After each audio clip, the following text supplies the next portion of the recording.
మంచిది. మరి ఇక సాయంకాలం బైబిల్ స్టడీకి మేము ప్రేమతో ఆహ్వానిస్తూ ఉన్నాం. ఇంతవరకు మనము 33 అధ్యాయాలను ధ్యానించాం. వచనం వెంబడి వచనాన్ని ధ్యానిస్తూ 33 అధ్యాయాల్ని ధ్యానించాం. ఇప్పుడు మనము 34వ అధ్యాయంలోకి మనం ప్రవేశిస్తూ ఉన్నాం. 33వ అధ్యాయము చివరిలో మనం చూసినట్లయితే యాకోబు ఏశావు సమాధాన పడిన తరువాత మరి వారు బయలుదేరుతున్నప్పుడు ఏశావు ఆహ్వానించినప్పుడు యాకోబు అంటాడు కదా, మీరు ముందుకు సాగండి, నాతో మందలు ఉన్నాయి, వారిని నేను త్వరగా మరి వేగంగా తీసుకురాలని పరిస్థితి కాబట్టి మీరు వెళ్తుండగా వెనకలని అనుసరిస్తాను అని చెప్పడంతో ఏశావు తన పరివారం తీసుకొని బయలుదేరుతాడు. అయితే యాకోబు మరి దేవుడు చెప్పేటువంటి ఒక స్థలంలోకి పోక, దేవుడు చెప్పేటువంటి చోటుకి వెళ్ళక, తాను మరొక చోటుకి వెళ్ళడము ద్వారా జీవితంలో గొప్ప మూల్యాన్ని చెల్లించుకుంటాడు. దేవుడు అతన్ని ఎక్కడికి వెళ్ళమని చెప్పాడు? ఆదికాండము మరి 31వ అధ్యాయం చూసినట్లయితే దేవుడు అతనికి బేతేలుకు వెళ్ళమని చెప్పాడు. ఎక్కడికి?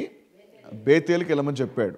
ఎక్కడ యాకోబు దేవునితో మొక్కుబడి చేసుకున్నాడో, ఎక్కడ యాకోబు దేవునితో ఒక నిబంధన చేసుకొని 10వ వంతు చెల్లిస్తాను అని ప్రమాణము చేశాడో, ఆ ప్రమాణాన్ని దేవుడు జ్ఞాపకం చేస్తూ యాకోబు నువ్వు లేచి బేతేలుకు వెళ్ళమని చెప్తే మరి బేతేలుకనే బయలుదేరాడు. కానీ షెకెం అటువంటి ఒక ప్రాంతాన్ని, అన్య ప్రాంతాన్ని యాకోబు ఎన్నుకుంటాడు. రాంగ్ ప్లేస్ని ఎన్నుకుంటాడు. రైట్ పర్పస్ కొరకు బయలుదేరాడు, కానీ రాంగ్ ప్లేస్ని చూస్ చేసుకున్నాడు. రైట్ మోటివ్తో బయలుదేరాడు. ఆ తర్వాత ప్రయాణంలో తన మోటివ్స్లో మార్పు వచ్చింది, తన గమ్యంలో మార్పు వచ్చింది, తన ఉద్దేశంలో మార్పు వచ్చింది. రాంగ్ ప్లేస్లోకి వెళ్ళి అక్కడ కాపురు ఉండడము ద్వారా జీవితాల్లో ఎంత గొప్ప నష్టాన్ని చూశాడో, కుటుంబంలో ఎంత నష్టాన్ని చూశాడో, ఏమి పోగొట్టుకున్నాడో ఈ 34వ అధ్యాయంలో రాయబడి ఉంది. ఇక్కడ మనకు ఒక పాఠం నేర్చుకోవాలి. ఏమంటే, మనము మొదలుపెట్టినప్పుడు అద్భుతంగా మొదలు పెడుతుంటాం, కానీ ప్రయాణం చేసే కొద్దీ ముందు ఉన్నటువంటి ఉద్దేశమే ఇప్పుడు కూడా ఉందా, లేదా ఉద్దేశాల్లో మార్పులు వచ్చేస్తున్నాయా? ముందు ఉన్నటువంటి పరుగు పందమే ఇప్పుడు కలిగి ఉన్నామా, లేదా మన పరుగులో ఎక్కడైనా మార్పు వచ్చేసిందా? ముందున్నటువంటి ఆసక్తి జీల్లో ముందుకు వెళ్తున్నామా, లేదా రోజులు గడిచే కొద్దీ మరి అది కాస్త కనుమరుగైపోయి మనము డైవర్షన్ తీసుకుంటున్నామా?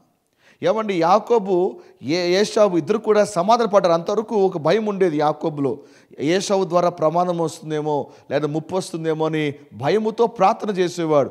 భయముతో దేవుడు మొరపెట్టాడు, దేవా నువ్వు ఏమైనా చేయాలి అని మొరపెట్టాడు. అయితే దేవునితో పెనుగులాడాడు. దేవుడు అద్భుతంగా అతన్ని దర్శించాడు. అయితే ప్రాబ్లం సాల్వ్ అయ్యేంత వరకు భక్తిగా ఉన్నటువంటి యాకోబు అది కాస్త ఏశావు ఒక గండము దాటేసిన తర్వాత ఇక రిలాక్స్ లైఫ్లోకి వచ్చేసాడు, విశ్రాంతి జీవితంలోకి వచ్చేసాడు. ఇప్పుడు లైఫ్ కూల్గా సాగుతుంది. అందుకే మళ్ళీ అడుగులు ముందుకు వేస్తూ బేతేల వైపు వెళ్ళకోకుండా షెకెం అని ఒక అన్యులు నివసించేటువంటి ప్రాంతాన్ని చూసి ఆ ప్రాంతంలో నివాసం ఉండడానికి నిర్ణయించుకున్నాడు. మరి అంత భక్తుడైనటువంటి యాకోబు తన జీవితంలో ఒక కీలకమైనటువంటి నిర్ణయం తీసుకునే కంటే ముందుగా ప్రార్థన చేశాడంటే ప్రార్థన చేయలేదు. ఏషా విషయమే ప్రార్థన చేస్తూ ఉన్నాడు, లాబాను విషయమే ప్రార్థన చేశాడు, తను మోసగించబడతాడో నాకు అద్భుతము కావాలని దాని విషయమే మొరపెట్టాడు. ఎన్నో సందర్భంలో యాకోబు దేవునికి మొరపెట్టాడు, కానీ బట్ ఎక్కడ కాపురం ఉండాలి, ఎక్కడ ఉండాలి, ఏది రైట్ ప్లేస్ అనేది ఆ విషయమై దేవుని అడక విచారణ చేయక అడుగు వేయడము ద్వారా జీవితంలో చాలా కోల్పోయాడు. మన లైఫ్లో ఒక ఇంపార్టెంట్ లెసన్స్ ఏమంటే, మనం వేసే ప్రతి అడుగు చాలా కీలకమైంది. మనము ముందుకెళ్ళేటప్పుడు ప్రతి నిర్ణయము చాలా కీలకమైంది. మనము దేవుని అడుగు ముందుకేసామా, దేవుని చిత్తంలో లేని వాటిని కోసం మనం ప్రాకులాడామా, దేవుడు చెప్పని నియమించినటువంటి స్థలంలో మనము వెళ్ళాము అంటే జీవితంలో చాలా కోల్పోతాము అనడానికి ఈ 34వ అధ్యాయము మనకు ఒక కనువిప్పులాగా ఉంది. ఇవన్నీ కూడా ఇక్కడ ఎందుకు సంభవించాయంటే ఈ యుగాంతమందు ఉన్న మనకి బుద్ధి కలగటానికి ఒక హెచ్చరికగా ఇవన్నీ కూడా దేవుడు గ్రంథంలో రాసి ఉంచి ఉన్నాడు. Hallelujah. So we should be very careful. మన ప్రయాణం చేసే కొద్దీ మొదట్లో ఎట్లా ప్రయాణం చేస్తామో మధ్యలో కూడా చివరి దాకా అదే గమ్యము, అదే ఉద్దేశంతోనే మనము ప్రయాణమే వెళ్ళాలి. బైబిల్లో పౌలుతో పాటు ఒక ఆయన సేవ చేశాడు, దేమా అని. పౌలుతో పాటు అద్భుతంగా తిరిగాడు. దేవుడే సమస్తము, దేవుడే సర్వం అని.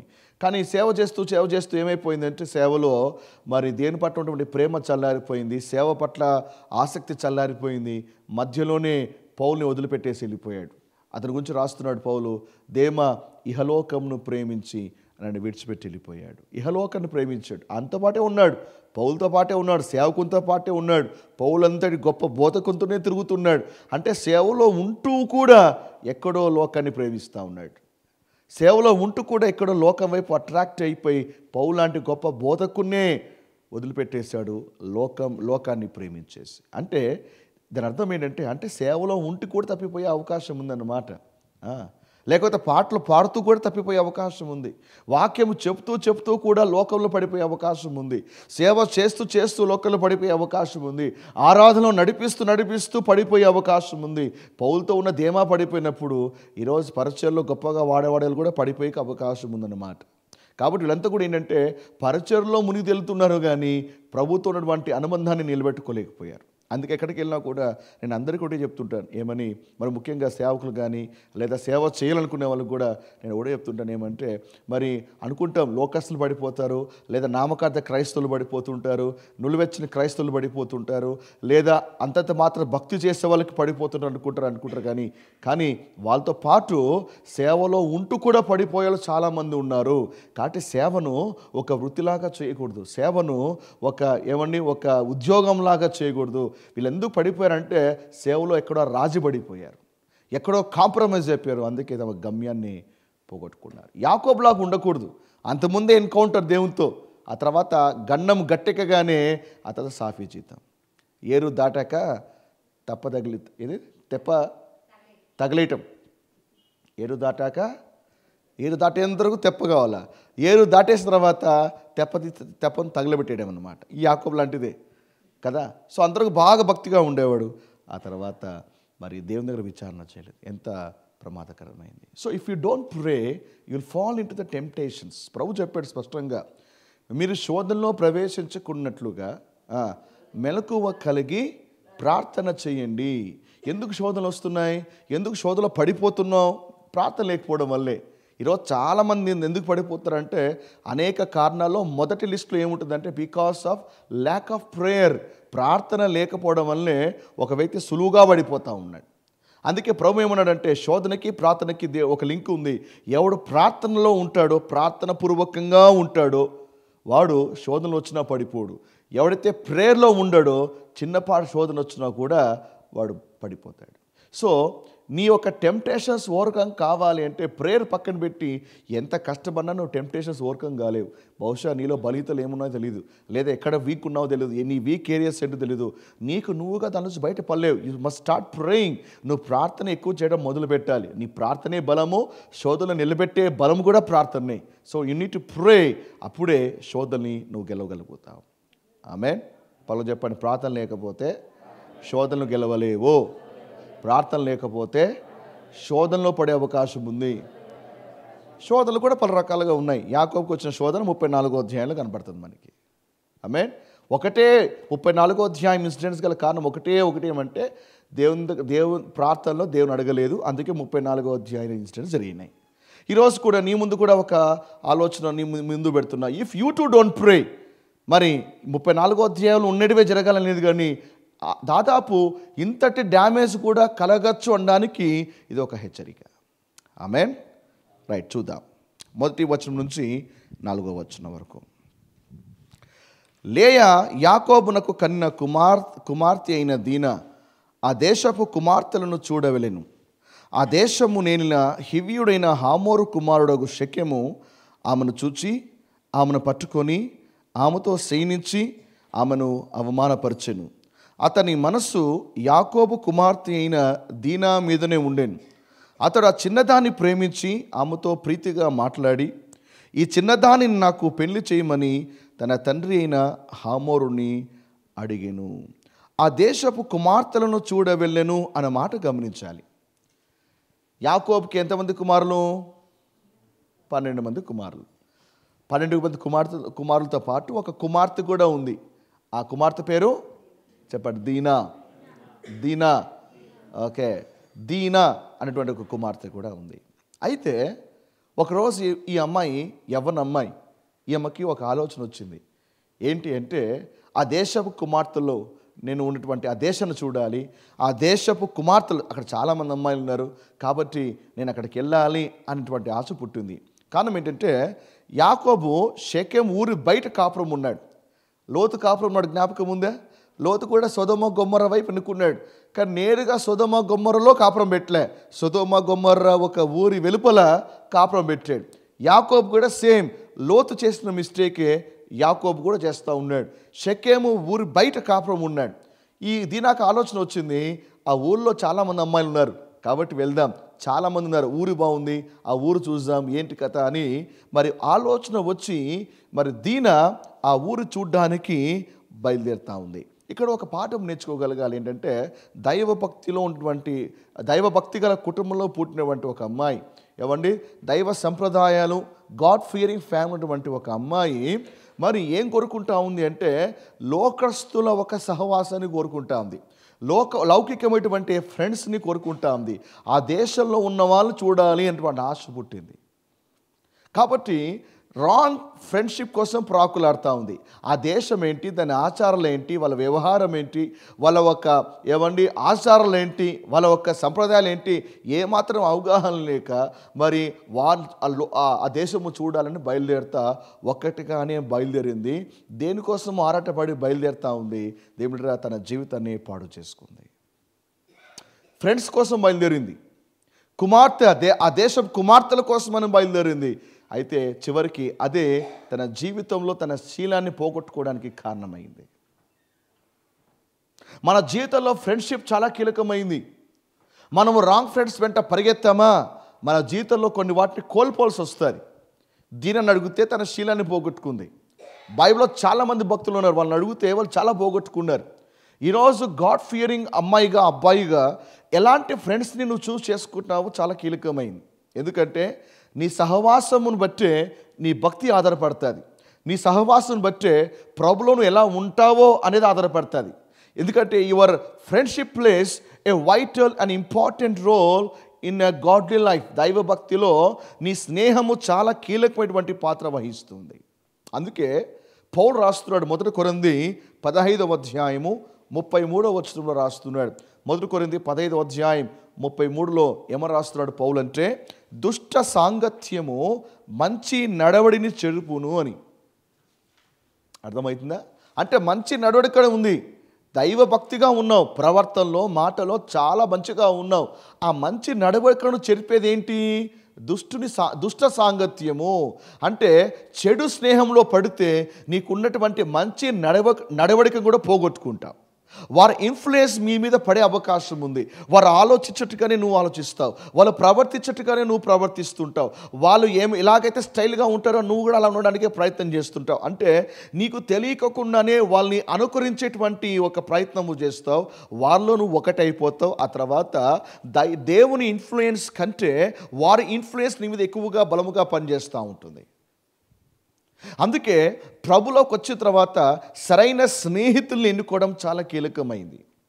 నా స్నేహితులు దైవ సంబంధమైనటువంటి బిడ్డలా, లౌకికమైన వాళ్ళ అని ఆలోచించాలి. దేవుని బిడ్డలు ఎప్పుడు కూడా దేవుని బిడ్డలతోనే సహవాసం చేయాలి, దేవుని బిడ్డలలో కూడా ఆత్మీయులతో సహవాసం చేయాలి. ఆ సహవాసము నిన్ను దేవునిలో బలపరచాలి కానీ దేవునిలోంచి వెనక్కి లాగకూడదు. ఆమోస్ 3వ అధ్యాయంలో రాయబడి ఉంది, సమ్మతింపకుండా ఇద్దరు కూడి నడుతురా అని రాస్తూ, మరి ఇద్దరు కలిగి ఉండటం ఎందుకు అంటే, ఒకడు పడిపోతే అట ఒంటిగాడు త్వరగా పడిపోతాడంట, బట్ ఇద్దరుగా ఉంటే ఒకడు పడిపోతే వాని తోడివాడు వాడిని లేవనెత్తుంది కదా. అంటే ఫ్రెండ్షిప్లో ఒక కీలకమైనది ఏమంటే, మనకి ఎలాంటి ఫ్రెండ్ ఉండాలి అంటే, మనం పడిపోతే లేవనెత్తాలి కానీ లేచినవాడిని పడగొట్టేవాడుగా ఉండకూడదు. అర్థమైందా? నువ్వు డౌన్ అయినప్పుడు ఏరా నీ భక్తి ఇట్లా అయిపోయింది, ఎందుకు ఇట్లా చెడిపోతున్నావు, చర్చకు రాలేదేంట్రా, నువ్వు బయలుదేరట్లేదేంటి, అసలు ముందున్నటువంటి ఫైర్లో కనిపించట్లేదేంటి, నువ్వు చల్లారిపోయినావా అని గద్దించే ఫ్రెండ్ ఉండాలి కానీ, నువ్వు ఫైర్లో బాగా దేనికోసం వాడబడుతుంటే నీ మీద నీళ్లు పోసేవాడు ఉండకూడదు, నిన్ను వెనక్కి లాగేవాడుగా ఉండకూడదు. ఏం పోతావులే ఆరాధనకి, వాక్యం ఏం పోతావు, నిదానంగా పోదాంలే, చర్చికి ఆరాధన అయిన తర్వాత నిదానంగా క్యాజువల్గా పోదాంలే, సభలకు నిదానంగా పోదాంలే, టైం చూసుకొని పోదాంలే, ఈరోజు మీటింగ్గా వర్కౌట్ అంతా ఫ్రీగా ఉంటే అప్పుడు చూద్దాంలే, ఆ తర్వాత మనం బయటకు వచ్చి మాట్లాడదాంలే. ఇలాంటి ఫ్రెండ్స్ కాదు కావాల్సింది. తప్పు చేస్తే ఖండించి దిద్ది మొక్క మీద ఏమని నేను ఖండిస్తూ, నేను పురిగొల్పుతూ, నేను సరిచేస్తూ, నేను గాయము చేసైనా సరే నేను నిలబెట్టేవాడు కావాలి నీ ఫ్రెండ్. నిన్ను లేవనెత్తేవాడు కావాలి. కానీ బట్ నిన్ను వెనక్కి లాగేవాడైతే గుర్తుంచుకో, వాడు నీకు రైట్ ఫ్రెండ్ కాదు, లేదా ఆమె నీకు రైట్ ఫ్రెండ్ కాదు. కట్ ఆఫ్ చేసేయాలి, లేదా నీ గమ్యాన్ని పోగొట్టుకునే అవకాశం ఉంది. దీనా అలాగ వెళ్ళింది, లాస్ట్కి తన జీవితంలో కీలకమైన దాన్ని పోగొట్టుకుంది. ఈరోజు చాలామంది యవనస్తులు చూస్తున్నాం సేవలో, ఏమైనా పరిచయంలో కూడా చాలా జీవితాలను కూడా చూస్తున్నాం. యవన కాలంగా ఒకప్పుడు మంచిగా వాడబడుతూ చివరికి తమ గమ్యాన్ని పోగొట్టుకునే యవనస్తుల్ని నేను చాలామంది చూస్తూ ఉన్నా. చాలామంది కౌన్సిలింగ్ చేస్తూ ఉంటా, వాళ్ళందరినీ చూస్తున్నప్పుడు ఒకటే అనిపించింది, రాంగ్ ఫ్రెండ్షిప్. ఆమేన్. సో అందుకే మన పిల్లలు కూడా మనం నేర్పించాలి, ఎలాంటి ఫ్రెండ్స్ చూస్ చేసుకోవాలో మన పిల్లలకు నేర్పించాలి. ఒకవేళ మన పిల్లలు రాంగ్ ఫ్రెండ్స్తో సహవాసం చేస్తుంటే ఖండించాలి, గద్దించాలి, వారికి సరి చేయగలగాలి, బాల్యమంది వాళ్ళకు నేర్పించగలగాలి. ఎలాంటి ఫ్రెండ్స్ చూస్ చేసుకోవాలో నువ్వు నేర్పించకపోతే వాళ్ళు చూస్ చేసుకుంటారు, ఆ తర్వాత నువ్వు వారిని విడగొట్టలేవు. అందుకే you must counsel your children. మీ పిల్లలకి మీరు సరి చేయగలగాలి. ఆమేన్, హల్లెలూయా. సో మీ పిల్లలు కూడా ఎవరితో తిరుగుతున్నారో చాలా ఇంపార్టెంట్. ఒక తల్లులుగా మనకు బాధ్యత ఉంది, ఎలాంటి వాళ్ళతో సహవాసం చేస్తుంది, దైవ బిడ్డలతో చేసి తిరుగుతున్నారా, లేదా లౌకికమైన వాళ్ళతో తిరుగుతున్నారా. ఈ సహవాసం మీద కూడా ఒక కన్ను వేయకపోతే మన పిల్లల్ని మనం పోగొట్టుకునే అవకాశం. మన పిల్లలు ముత్యాలే, కాకపోతే దుష్ట సాంగత్యం అని చూసారా, అది ఒక మంచి నడవడికను పాడు చేస్తుంది. అందుకే మనం చాలా ప్రొటెక్టివ్గా అనేది ఉండాలి. ఆమేన్, రైట్. అయితే మరి దీనా ఆ దేశ కుమార్తెల్ని చూడ్డానికి వెళ్తూ ఉంది. కారణం ఏంటి? కారణం అంటే సింపుల్, ఏంటంటే యాకోబు ఇంట్లో మరి 10 మంది కుమారులు, అందరూ కూడా అబ్బాయిలే. ఒకటే అమ్మాయి ఎవరితో సహవాసం చేస్తుంది? ఇంకోతోటి అమ్మాయి కావాలి. అందరూ క్రికెట్ బ్యాట్లు పట్టుకొని అందరూ గ్రౌండ్కి పోతుంటే అమ్మాయిని చేస్తుంది, అమ్మాయితో కూడా ఆడుకునే వాళ్ళు కావాలి కదా. సో ఆమెతో సహవాసం చేసేవాళ్ళు కావాలి. సో కాబట్టి ఒక అమ్మాయితో సహవాసం చేస్తుంది. అబ్బాయి ఇంట్లో సొంత అన్న అయినప్పటికి కూడా అంత క్లోజ్ అటాచ్మెంట్ ఉండాలి కదా. కాబట్టి తన వయస్సు గలవారు ఎవరు లేరు ఇంట్లో. నాన్న చూస్తే ఎప్పుడు తన పళ్ళు తన లోకల్లో ఉంటారు, అమ్మ చూస్తే తన లోకల్ తను ఉంటుంది. తన వయస్సులో సమాన వయస్కులు గలవారు ఎవరు కనిపించాలి ఈ అమ్మాయికి. ఆమెలో ఏదో ఒక ఒంటరితనం ఉంది, ఎవరితోనో పంచుకోవాలా, ఎవరితోనో గడపాలి, ఎవరితోనో సహవాసం చేయాలి, తన మనసు విప్పి ఎవరితోనో మాట్లాడాలి. So she wants some kind of a person whom she can share and she can pour out everything that belongs to her. తన జీవితంలో ఏమేమి ఉన్నాయో అవన్నీ కూడా పంచుకునేటికి ఒక చెలికత్తె కావాలి, లేకపోతే ఒక ఫ్రెండ్ కావాలి. అందుకే చూసింది, మా ఇంట్లో ఎవరూ ఆడపిల్లలు లేరు, మా నాయన ఇంకొక కూతురు కనింటే ఇది బాగుంటుండే. అందరినీ కొడుకులు కనేసాడు, బాగా 12 మంది కొడుకులు కనేసారు, నేను ఒకటే కుమార్తెని అయిపోయినేంటి అని నా సమాన వయస్కుల్ని వెతుకుతాను.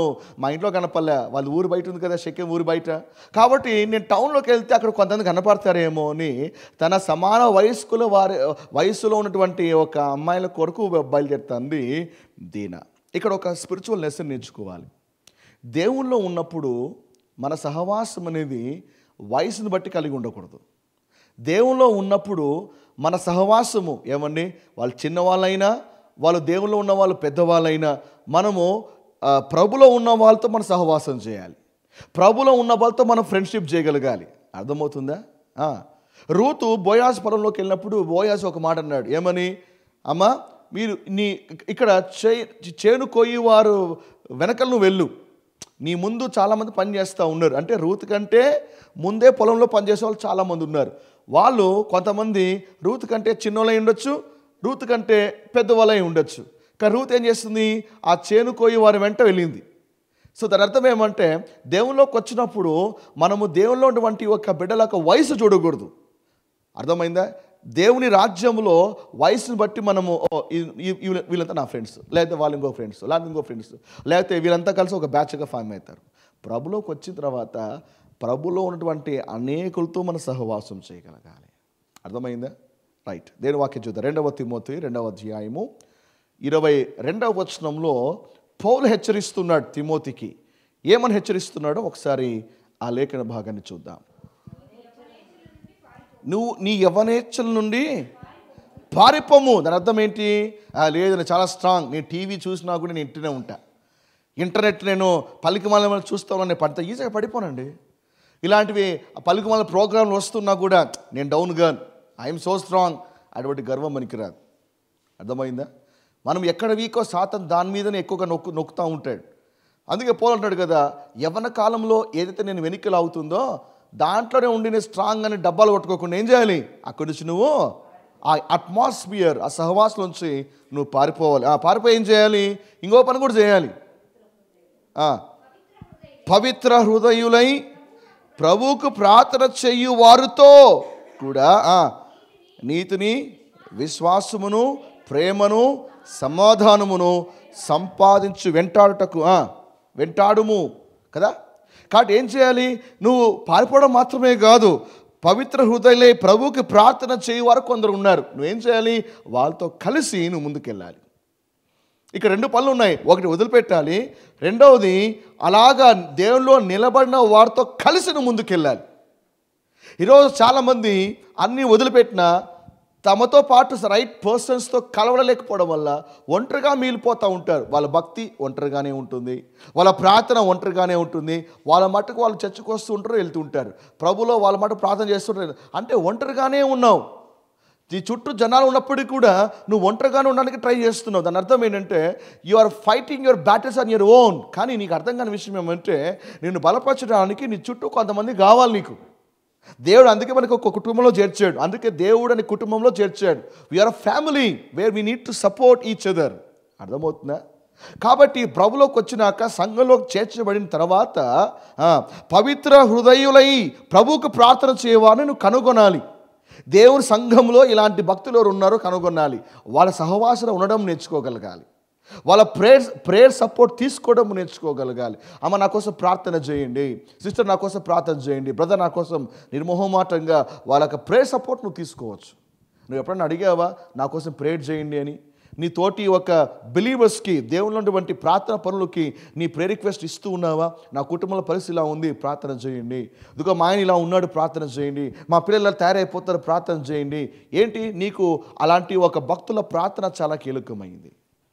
ఈరోజు యవనస్తులుగా నువ్వు కూడా శోధనలు జయించాలనుకుంటున్నావు. మొదట వాటి నుంచి బయటకు రావాలి. రెండవది, యవన కాలంలో దేనికోసం నిలబడి సేవ చేసేటువంటి వాళ్ళ సహవాసంలో నువ్వు ఉంటే వారి ఇన్ఫ్లుయెన్స్ నీ మీద పనిచేస్తుంది. అప్పుడు వాళ్ళ యొక్క ప్రేరణ నీలోకి వస్తుంది. కాబట్టి నువ్వు కూడా అలా ఉండడానికి నువ్వు ప్రయత్నం చేస్తావు. Hallelujah. This is called the law of association అంటారు. అర్థమైందా? లా ఆఫ్ అసోసియేషన్ అంటారు, లేదా మన భాషలో చెప్పాలంటే సహవాస ప్రభావం అని చెప్పచ్చు. నువ్వు లోకస్లో ఉంటే వాళ్ళ ఇన్ఫ్లుయెన్స్ పనిచేస్తుంది, ప్రభుతో ఉన్నటువంటి బిడ్డలతో ఉంటే వాళ్ళ ఇన్ఫ్లుయెన్స్ పనిచేస్తుంది. బట్ ఏదో ఒకటి నువ్వు ఒక ఇన్ఫ్లుయెన్స్ కిందకి వస్తేనే నీకు ఒక ప్రేరణ, ఒక ఇన్స్పిరేషన్ అనేది వస్తుంది. ఆమేన్. రైట్. అండ్ ఇక్కడ దీనా చేసినటువంటి ఇంకొక మిస్టేక్ ఏంటంటే, మరి ఆ దేశానికి వెళ్తానని చెప్పేసి బయలుదేరుతా ఉంది. ఎవరు కూడా ఆమెను ఆపినట్టుగా కనిపించలేదు. ఒక ఇంట్లో ఉన్నటువంటి ఒక అమ్మాయి బయటికి వెళ్తుంది అంటే చెప్పేళ్ళాలి కదా, చెప్పే వెళ్ళింటుంది కూడా. మరి వెళ్తున్నటువంటి అమ్మాయిని ఇంట్లో వాళ్ళు ఏమన్నా అభ్యంతరం చెప్పారా? ఎందుకమ్మా ఊరికి వెళ్తావు? ఆ దేశం బాగాలేదు, ఆ ఊరు మంచిది కాదు, ఆడంతా అన్యులే ఉన్నారు, కాబట్టి అందులో నువ్వు ఒకటిగా బయలుదేరుతున్నావు అని మందలిచ్చి ఉండొచ్చు. కానీ దీనాని ఇంట్లో వాళ్ళు ఎవరు మందలించినట్టుగా కనిపించేది. ఆమె తల్లిదండ్రులు కానీ లేదా ఆమె సోదరులు కానీ దీనాన్ని మందలించినట్లుగా కనిపించదు. ఎందుకు మందలించలేదు అంటే ఇంట్లో మరి ఆ అమ్మాయే ఒకే ఒక అమ్మాయి. బహుశా ఇంట్లో వాళ్ళు గారాబముగా చాలా ముద్దుగా చూసుకుంటూ ఉంటారు. ఏం అడిగినా కాదనరు, ఏమి చేసినా కాదనరు కదా. అండ్ ఆ గారాబం ఎంత చేస్తారంటే వాళ్ళు ఏమి కొరుకున్నా కూడా కాదనరు. మొండి చేస్తుంటుంది కాబట్టి ముద్దుగా పెంచుకున్నారు కాబట్టి ఏమన్నా కూడా ఇవ్వాల్సిందే. ఆ గారాబము బహుశా దీనాన్ని పాడు చేసిందేమో బహుశా. అందుకే వెళ్తా ఉంటే బహుశా అందుకే ఆపలేదేమో. ఒకవేళ ఆపి ఉంటే కథ మరలా ఉండేది కదా. లేదా కనీసము బయటికి వెళ్తున్నాను అని ఇంట్లో చెప్పి ఉందా లేదో కూడా తెలియదు. ఈరోజు చాలామంది అమ్మాయిలు కూడా బయటికి వెళ్తుంటే ఇంట్లో చెప్తున్నారా లేదా తెలియదు. చెప్తే ఆశీర్వాదం, ఎందుకంటే సమాజం బాగాలేదు, ఓకే, లోకం బాగాలేదు. ఒక అమ్మాయి ఇంట్లో చెప్పుకోకుండా అమ్మా ఎందుకు ఊరికి అనవసరం క్వశ్చన్లు వేస్తావు, ఎందుకు మాట్లాడి ఫోన్ చేస్తావు, ఇంటికి వచ్చేస్తాలే అని అప్పుడప్పుడు నేటి అమ్మాయిలు కసురుకుంటూ ఉంటారు, లేకపోతే మొక్క మీద మాట్లాడేస్తూ ఉంటారు. ఈవెన్ అబ్బాయిలు కూడా అంతే. బయటికి వెళ్ళాలంటే గబగబా రెడీ తయారబడి బైక్ ఆన్ చేసుకొని తుర్రని వెళ్ళిపోతారు. కొడుకున్నాలే అని చెప్పేసి తల్లి వెతుకుతా ఉంటే అప్పటికే కొడుకు వెళ్ళిపోయింటాడు. కుమార్తె ఉందిలే అని ఇంట్లో రూమ్లో చూస్తూ ఉంటుంది, కానీ అప్పటికే బ్యాగ్ తెచ్చుకుని అప్పటికే వెళ్ళిపోయి ఉంటుంది. అంటే పిల్లలు ఇంట్లో ఉంటూ కూడా బయటికి వెళ్ళేటప్పుడు చెప్పిపోయే అలవాటు లేదు. ఒకవేళ అలాంటి అలవాటు మీకు ఉన్నట్టయితే మానుకోవాలి. ఇంట్లో నుంచి బయటికి వెళ్తున్నప్పుడు ఎక్కడికి వెళ్తున్నామో చెప్పి వెళ్తే ఆశీర్వాదం కదా. ఒక ఇంట్లో ఒక అబ్బాయి ఫ్రెండ్స్తో పాటు బయలుదేరాడు. అతనికి ఇంట్లో చెప్పేటువంటి అలవాటు లేదు. నేను కూడా న్యూస్లో చూసినటువంటి ఒక సంఘటన ఇదంతా కూడా లాస్ట్ ఒక 2 years బ్యాక్. ఫ్రెండ్స్తో కలిసి బయలుదేరాడు. ఇంట్లో చెప్పలేదు. ఇంట్లో బయటికి వెళ్ళొస్తా అని చెప్పాడు, కానీ ఎక్కడికి వెళ్తున్నాడు, ఎప్పుడు వస్తాడు, ఏమాత్రం చెప్పలేదు. ఫ్రెండ్స్తో కాటి బయలుదేరి వెళ్ళిపోయేసి మరి అతను ఎక్కడికి వెళ్ళాడంటే ఫ్రెండ్స్తో పాటు వేరే ఊళ్ళకి చెక్కేశాడు. వేరే ఊళ్ళకి చెక్కేసి మరి ప్రయాణం చేస్తూ ఉండగా రోడ్డు ప్రమాదంలో దుర్మరణం చెందాడు, చనిపోయాడు. ఇంట్లో ఉన్నటువంటి వీళ్ళు వస్తాడు, నా కుమారుడు వస్తాడు, నా కుమారుడు వస్తాడు, నా కుమారుడు వస్తాడని వీళ్ళేమో కనిపెట్టుకున్నారు, కానీ వీళ్ళ కుమారుడు ఏమైపోయాడు, దుర్మరణం పాలయ్యాడు. కొన్ని ట్రేస్ చేయడానికంట చాలా రోజులు పట్టిందంట. ఈవెన్ బాడీని అప్పగించే కూడా కష్టమైందంట. వై? కారణం ఏమంటే ఇంట్లో వాళ్ళకి ఏ విషయము తెలియదు. సెక్యూరిటీ అనేది లేదండి సమాజంలో. ఈవెన్ ఆడపిల్లలు కూడా బయటికి వెళ్తుంటే పలానా చోటుకు వెళ్తున్నానని చెప్పి వెళ్తే ఇన్కేస్ లేట్ అయినా కూడా ఇన్కేస్ ఫోన్ పనిచేయకపోయినా అక్కడ వాళ్ళకి విచారణ చేయొచ్చు. నేరుగా అక్కడికి వెళ్ళి కనీసం ఎంక్వైరీ చేస్తారు. సో మంచి అలవాటు ఏమంటే ఇంట్లో చెప్పి బయలుదేరడము చాలా మంచి అలవాటు. రెండవది, ఒకవేళ తప్పైనటువంటి చోటుకి వెళ్తుంటే ఖండించాలి. దేనాన్ని అలాగా నిలువరించి ఉండింటగిన కుటుంబంలో ఒక గొప్ప అరిష్టం జరిగేది కాదు, లేదా ఒక గొప్ప డ్యామేజ్ జరిగి ఉండేది కాదు. మన పిల్లలకి క్రమశిక్షణలో పెంచడం చాలా ముఖ్యం. గారాబము అనేది చేస్తూ వాళ్ళు పాడు చేయకూడదు. మన పిల్లలు ప్రేమిస్తుంటే గారాబంగా కాదు, వాళ్ళు క్రమశిక్షణలో పెట్టాలి. క్రమశిక్షణ చాలా నొప్పితో కూడి ఉంటుంది. నిజంగా ప్రేమిస్తే క్రమశిక్షణలో పెడతాం. గారాబం ప్రేమ కాదు. గారాబం చేస్తుంటే వాళ్ళు మనమే పాడు చేస్తున్నాం. ప్రేమ పేరుతో వాళ్ళు పాడు చేస్తున్నాం. ట్రూ లవ్ ఆల్వేస్ కరెక్ట్స్ కదా. దేవుడు మనల్ని ప్రేమిస్తున్నాడా? ప్రేమిస్తున్నాడు కాబట్టి కదా మనల్ని క్రమశిక్షణలో పెడుతున్నాడు. అందుకే హెబ్రీ 12వ అధ్యాయంలో ఏం రాయబడి ఉంది?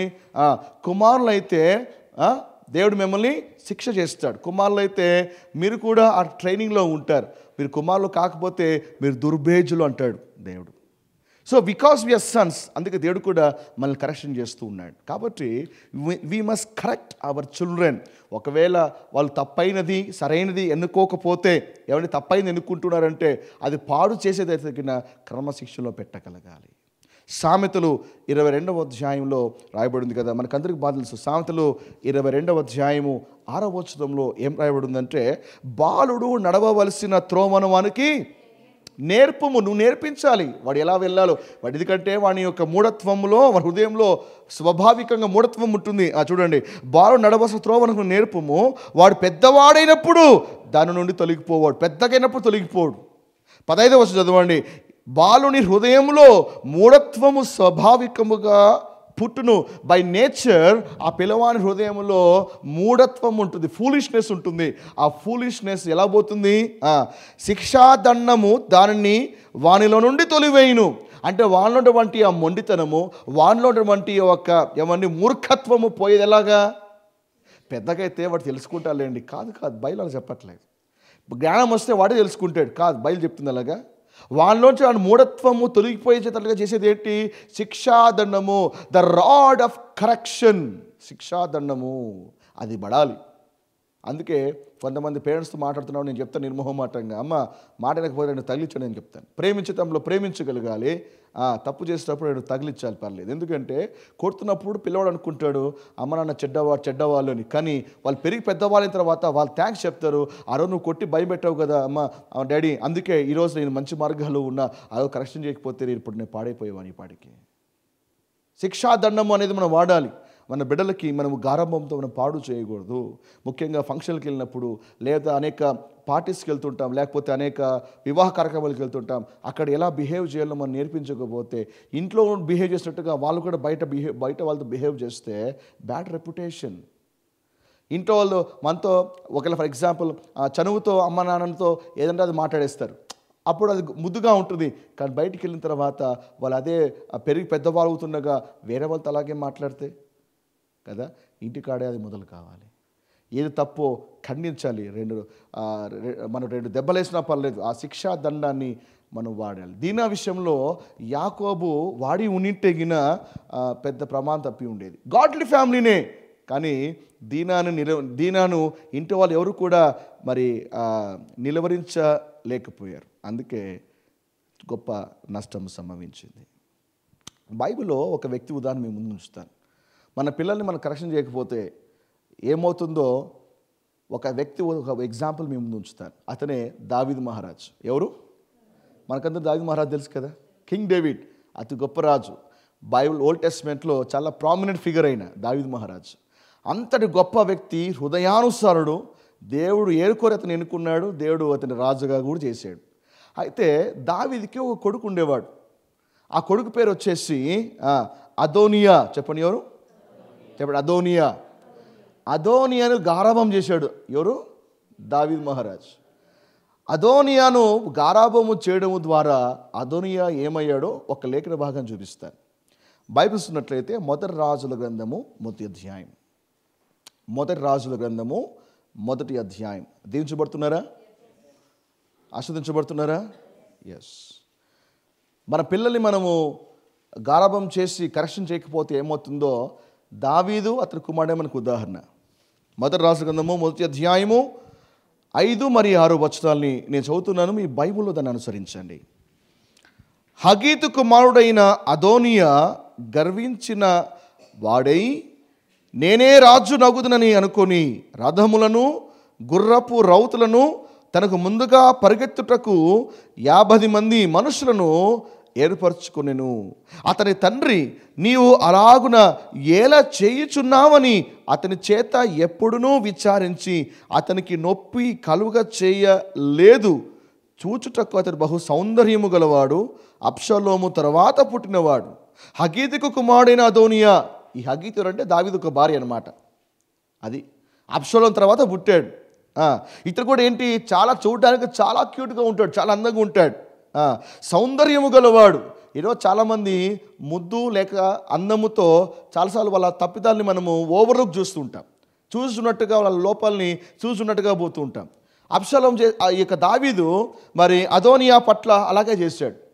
చిన్నప్పుడు అలా చేస్తున్నాడు. అందుకే అతను పెరిగి పెద్దవాడాడు. ఓ రోజు అనుకున్నాడు కదా, ఏమని, రాజ్యము నాదే, పదవి నాదే అని మ్యాటర్ తన చేతిలో తీసుకొని ఇష్టానుసారంగా బిహేవ్ చేస్తున్నాడు. కానీ 6వ వచనంలో అతని తండ్రి నువ్వు ఇలాగో ఎలా చేయుచున్నావని అడగలేదంట.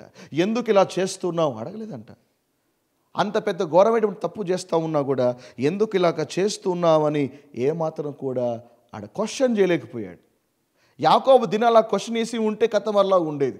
దావీదు మరి తన కుమారుని అలాగా ప్రశ్నించినప్పుడు చిన్నప్పటి నుంచే అలా క్వశ్చన్ వేస్తూ ఉంటే మరి గొప్ప కీడు సంభవించేది కాదు. క్వశ్చనే లేదు. అతనికి నొప్పి కలుగ చేయలేదు అంటే అదోనియా మరి దావీదు అదోనియాను పెంచుటలో అదోనియాకి నొప్పి అనేది లేకుండా పెంచాడంట. లాస్ట్కి దావీదు గుండెలు బొక్కబెట్టేశాడు. నొప్పి లేకుండా పెంచాడు. కుమారుని నొప్పి లేకుండా పెంచుతే ఇంకేమైనా ఉందా?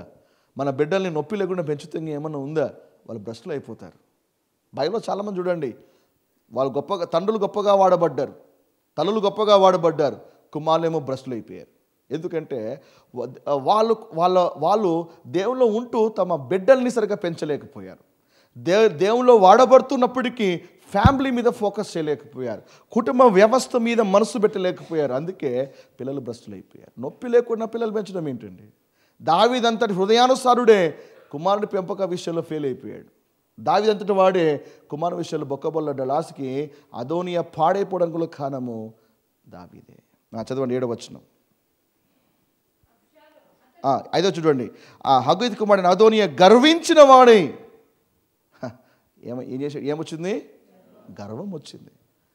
నేనే రాజుని, మా నాన్న తర్వాత రాజ్యము నాదే. గర్వం. దావీదు పట్టుకొని తగిలిచ్చుంటే బాగుంటుండే. నాశనం ముందు ఏమొస్తుందంట? గర్వం ఉంటే ఏమొస్తుంది? నాశనమే వస్తుంది. కాబట్టి ఈ యొక్క అదోనియా నాశనం అవడానికి గల కారణం ఎవరు తెలుసా? దావీదు మహారాజే. So we must discipline our children. Amen. So కాబట్టి మరి దీన ఏం చేస్తుంది, ఆ దేశంలో ఉన్నటువంటి అమ్మాయిల్ని చూడ్డానికి బయలుదేరింది. మొత్తానికి ఇంట్లో చెప్పిందో లేదో చెప్పలేదో తెలియదు, మొత్తానికి అతి చనువు తీసుకుంది, బయలుదేరింది. ఆ పొరుగు దేశానికి బయలుదేరింది. ఆ దేశం గురించి ఏమాత్రము అవగాహన లేకుండా బయలుదేరింది. బయలుదేరినప్పుడు ఏమైంది చదవండి. ఆ దేశం నిలిన హామోరు కుమారుడైన షెకెము ఆమెను చూచి ఆమెను పట్టుకొని ఆమెతో సైనించి ఆమెను అవమానపరచెను. అతని మనస్సు యాకోబు కుమార్తె అయిన దీనా మీదనే ఉండెను. అతడు ఆ చిన్నదాన్ని ప్రేమించి ఆమెతో ప్రీతిగా మాట్లాడి చాలు. ఆ దేశానికి వెళ్ళింది, తన జీవితాన్ని కోల్పోయింది, తన శీలాన్ని కోల్పోయింది. ఎందుకంటే she went to A wrong place. ఆ రోజు షెకెమటువంటి ప్రాంతము, ఆ దినాల్లో దైవభక్తులు లేరు, అక్కడ అంతా కూడా లోకస్తులే ఉన్నారు. వాతావరణం మంచిగా లేదు, పరిస్థితులు మంచిగా లేవు, దైవభక్తులు అక్కడ ఏ మాత్రము లేరు. అలాంటి ప్లేస్కి ఒక అమ్మాయి ఒంటరిగా వెళ్తే ఇంకా అక్కడ ఊళ్ళో ఊరుకుంటారా? సమాజం కూడా ఈరోజు మనం ఉన్న సమాజం కూడా అలాంటిదే. అప్పుడు న్యూస్లో చూస్తుంటాం, అమ్మాయి ఒంటరిగా వెళ్తుంటే ఇలాంటి అఘాయిత్యాన్ని గొడుగు కట్టారు, అమ్మాయి ప్రాణం వెళ్తూ ఉంటే ఈరోజు ఇలా జరిగాయి. అవే ఈరోజు వచ్చే వార్తలు కొత్తవి కావే, ఇవన్నీ కూడా ఆల్రెడీ బయలు ఉండేటివే. ఒంటరిగా వెళ్ళేటువంటి అమ్మాయి, అన్నా మరి నేను ఒంటరిగా వెళ్తున్నాను, నాతో కూడగా ఉన్నాను, నువ్వు రావా అంటే కథ మళ్ళీ ఉంటుంది కదా. ఒంటరిగా వెళ్తాను, ధైర్యంగా వెళ్తాను, ఏదైనా వెళ్తూ ఉంది. అది కూడా తెలియని ప్రాంతానికి, తెలియని ఊరికి బయలుదేరుతూ ఉంది. అది కూడా ఒక అమ్మాయి ఒంటరిగా వెళ్తూ ఉంది. ఈరోజు సమాజంలో ఒక అమ్మాయి ఒంటరిగా వెళ్తూ ఉంటే మరి అక్కడ లోకస్తులకి, లౌకికమైన వ్యక్తులకి వాళ్ళకి అవకాశం ఇచ్చినట్టే కదా. బయలుదేరుతున్నప్పుడు ఎవరన్నా కూడగా వెళ్ళాలి.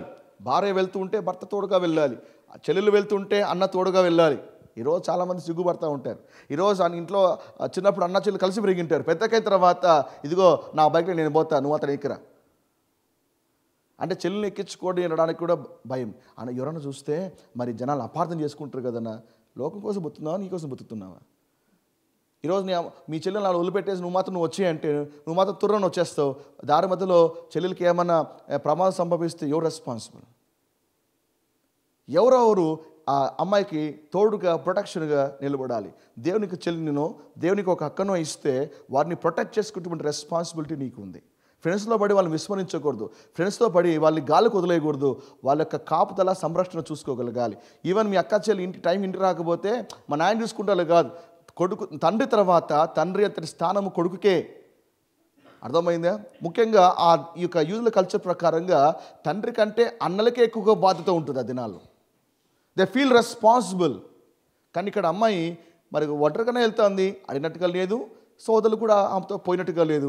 చివరికి ఆమె వెళ్ళి తన శీలాన్ని పోగొట్టుకుంది. ఇక్కడ ఒక మాట చెప్పాలి, దేవుడు చూసుకుంటాలే, దేవుడు నా పక్కన నాకేం ఇబ్బంది లేదులే, నాకేమాత్రం భయం లేదులే, పగటి ఎండ దెబ్బకైనను, రాత్రి వేళ కలుగు భయముకైనను, చీకట్లో సంచరించు తెగులకైనను నేను ఏమాత్రము భయపడనని చెప్పేసి ఊరికి ఆవేశంగా ఒంటరిగా పోయి పాడు చేసుకోవద్దు. అర్థమైందా? ఈరోజు చాలామంది నాకేం భయమన్నా, దేవుడు నాతో ఉన్నాడు. ఇట్ ఈస్ ట్రూ, దేవుడు మనతో ఉన్నాడు. దాని అర్థమేమో మనము పాటించాల్సినటువంటి జాతరలు పాటించకూడదని కాదు కదా. కాబట్టి ఈవెన్ చీకటి పడినప్పుడు కూడా ఇన్కేస్ లేట్ అయితే వెంటనే నేను ఫోన్ చేయాలి, ఎందుకంటే ఇంట్లో వాళ్ళు వెయిట్ చేస్తూ ఉంటారు. ఇంట్లో వాళ్ళే మళ్ళీ ఫోన్ చేయాలి, అమ్మ ఎక్కడున్నామంటే అబ్బా ఫోన్ చేసిందిరా అప్పుడే, లేకపోతే అమ్మ డాడీ ఫోన్ చేసి అప్పుడే నాడు ఫోన్ చేశాడు. అబ్బా వాళ్ళు ఎందుకు ఫోన్ చేస్తారంటే they have a concern about you. వాళ్ళు ఫోన్ చేసి కాదు, లేట్ అయితే నువ్వే ఇంటికి ఫోన్ చేయాలి. అమ్మ నేను 7 o'clock వస్తా అని చెప్పాను, 8 o'clock వస్తా అని చెప్పాను, కానీ నాకు ఇక్కడ లేట్ అవుతుంది, టెన్షన్ పడకు, నేను త్వరగా వచ్చేస్తాను. ఏం చేయాలి? నువ్వు బాధ్యత తీసుకొని నువ్వు చెప్పాలి. వెళ్ళినది నువ్వు, మీ ఇంట్లో వాళ్ళు కాదు కదా. కాబట్టి వాళ్ళు ఫోన్ చేయకముందే నువ్వు ఫోన్ చేయాలి. లేదా ఇంట్లో వాళ్ళకి ఫోన్ లేకపోతే పక్కింటి నంబర్లు కూడా తీసుకోవాలి.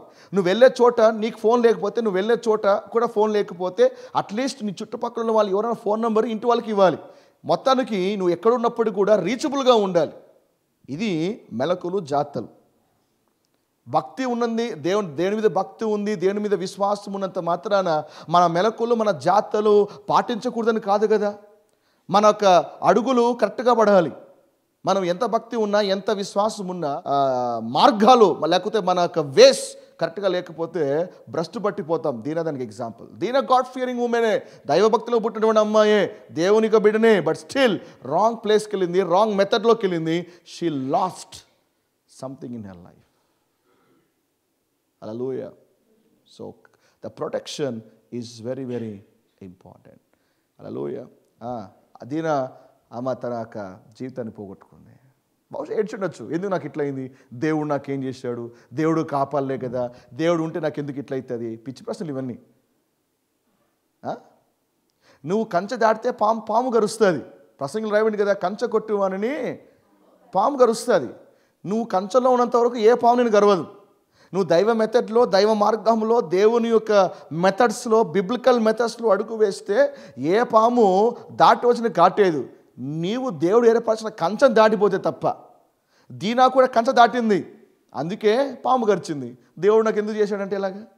చాలామంది ఊరుకునే, దేవుడు నాకు ఎందుకు పెట్టాడు, దేవుడు నాకు ఎందుకు చేశాడు. They always blame God. చేసిన మిస్టేక్ వాళ్ళు, కానీ దేవుని బ్లేమ్ చేస్తూ ఉంటారు. హల్లెలూయా. సో దీనాన్ని పాడు చేశారు. ఆ ఊళ్ళో మరి హామోరు కుమారుడు షెకెం. అయితే యాకోబు కుమార్తె అయిన దీనా మీదనే ఉండేను. అతడు ఆ చిన్నదాన్ని ప్రేమించి ఆమెతో ప్రీతిగా మాట్లాడి, అంటే ఆయన ఏం చేస్తున్నాడు, దీనాను ప్రేమిస్తూ ప్రీతిగా మాట్లాడుతూ ఉన్నాడు. సిద్ధంగా పెట్టాలి. దీనా పట్ల ప్రేమను కనపరుస్తూ ఉన్నాడు. అది నిజమైనటువంటి యొక్క ప్రేమ కాదు. That is a soulish love. అది ఒక నిజమైనటువంటి ప్రేమ కాదు. కానీ సోలిష్ లవ్ అంటే దాన్ని తెలుగులో ఏమంటారంటే శరీర సంబంధమైన ప్రేమ అని చెప్పచ్చు. అర్థమైందా? లేకపోతే ఒక కామం అని చెప్పచ్చు, లేకపోతే వాంఛ అని చెప్పచ్చు. That is not a true love. ఆమెను ప్రేమిస్తూ ఉన్నాడు. ఎందుకు ప్రేమిస్తున్నాడు అంటే ఆమె వల్ల ఏమైనా వస్తుంది. సో సమ్ బెనిఫిట్ ఆమె వల్ల ఏమైనా వస్తుంది. తాను బ్లెస్సింగ్ ఉండడం కోసం కాదు, ఆమె వల్ల ఏమో ఉంది, ఆమె వల్ల ఏమో తెచ్చుకోవాలి, ఆమె వల్ల ఏమో పొందుకోవాలి. సో అందుకే తను పొందుకోవడం కోసం గాను ప్రేమ అటువంటి దాన్ని ముందు పెడుతూ ఆమెతో ప్రీతిగా మాట్లాడుతున్నాడు. ఈరోజు చాలామంది అమ్మాయిలు కూడా ఒక పరిస్థితి ఎలా ఉంది అంటే, ఈరోజు అబ్బాయి అమ్మాయిని పడేయాలి ఎట్లా అంటే by the name of love. They say love, but it does not a love, because they need something else. వేరేది ఏదో కావాలి. అందుకే మాటికి వాళ్ళు ప్రేమ అని చెప్తూ ఉంటారు, but they try to do something else. వాళ్ళు ఆగరు. ప్రేమ అంటారు కానీ ఆ రిలేషన్షిప్లో ఆగరు, తొందరపడతా ఉంటారు. వై? బికాస్ మొదటి కొద్ది 13వ రాయబడిందంటే ప్రేమ అన్నిటినీ తాలుతుందా లేదా? ప్రేమ అన్నిటినీ తాలును అని రాయబడింది. అంటే నిజమైనటువంటి ప్రేమ ఉంటే ట్రూ లవ్ వెయిట్స్. కాబట్టి ప్రతి అమ్మాయి అబ్బాయి, if they are into a relationship and they are plan to get married, లేక if they are into love and they are plan to get married, అయితే ఏం చేయాలంటే ఆ లవ్ నుంచి వాళ్ళ బంధము పెళ్లి పీటలకు ఎక్కేంత వరకు, లేదా పెళ్లి బంధంలోకి అడుగు పెట్టేంత వరకు వాళ్ళ మధ్యలో ఎలాంటివి నడుస్తున్నాయి అనేది మనం ప్రశ్నించుకోవాలి. సో ఎలాగనే ప్రేమిస్తున్నా కదా, ఎలాగనే పెళ్లి చేసుకుంటా కదా, నా మీద నీకు నమ్మకం లేదా, నా మీద నీకు అంత కాన్ఫిడెన్స్ లేదా, అంత నమ్మకం లేకపోతే ఎందుకు నన్ను ఎందుకు ప్రేమించవు? సో దట్స్ వై వాళ్ళు ఏం చేస్తారు, మెల్లిగా లాలాటన చేసి they will try to drag you into it before the marriage. ఇలాగ చాలామంది అమ్మాయిలు మోసపోయి, పెళ్ళికి ముందే మోసపోయి, పెళ్ళిళ్ళు కాలేక తమ క్యారెక్టర్ని పోగొట్టుకొని, సంబంధాలు లేక జీవితాన్ని పాడు చేసుకుంటున్నారు. అండ్ అందుకే ప్రతి ఒక్కరు కూడా లవ్ అనేటువంటి పేరుతో ఉన్నప్పటికీ కూడా దాని వెనకాల మోటివ్ని చూడాలి. They should not take advantage. అవకాశం ఉన్నప్పుడు కూడా అడ్వాంటేజ్ తీసుకోకూడదు. అర్థమవుతుందా? అవకాశం ఉన్నప్పుడు కూడా అడుగు ముందుకేయకూడదు. అవకాశం లేకపోయినా పుట్టించుకునేటువంటి ఈ దినాలు అలాంటిది చాలా జాగ్రత్తగా ఉండగలగాలి. సో ఇఫ్ ఎనీవన్, అందుకే ఎవరన్నా వచ్చి ప్రేమ పేరుతో మరి ఇవన్నీ చేస్తున్నట్లయితే వాళ్ళకి ఒక వాక్యం చెప్పాలి. నిజంగా ప్రేమ ఉంటే లవ్ వెయిట్స్, వేచి ఉండాలి. ఎస్, అఫ్ కోర్స్ ఎంగేజ్మెంట్ అయినప్పటికీ కూడా, బట్ టిల్ మ్యారేజ్ వరకు దే షుడ్ వెయిట్.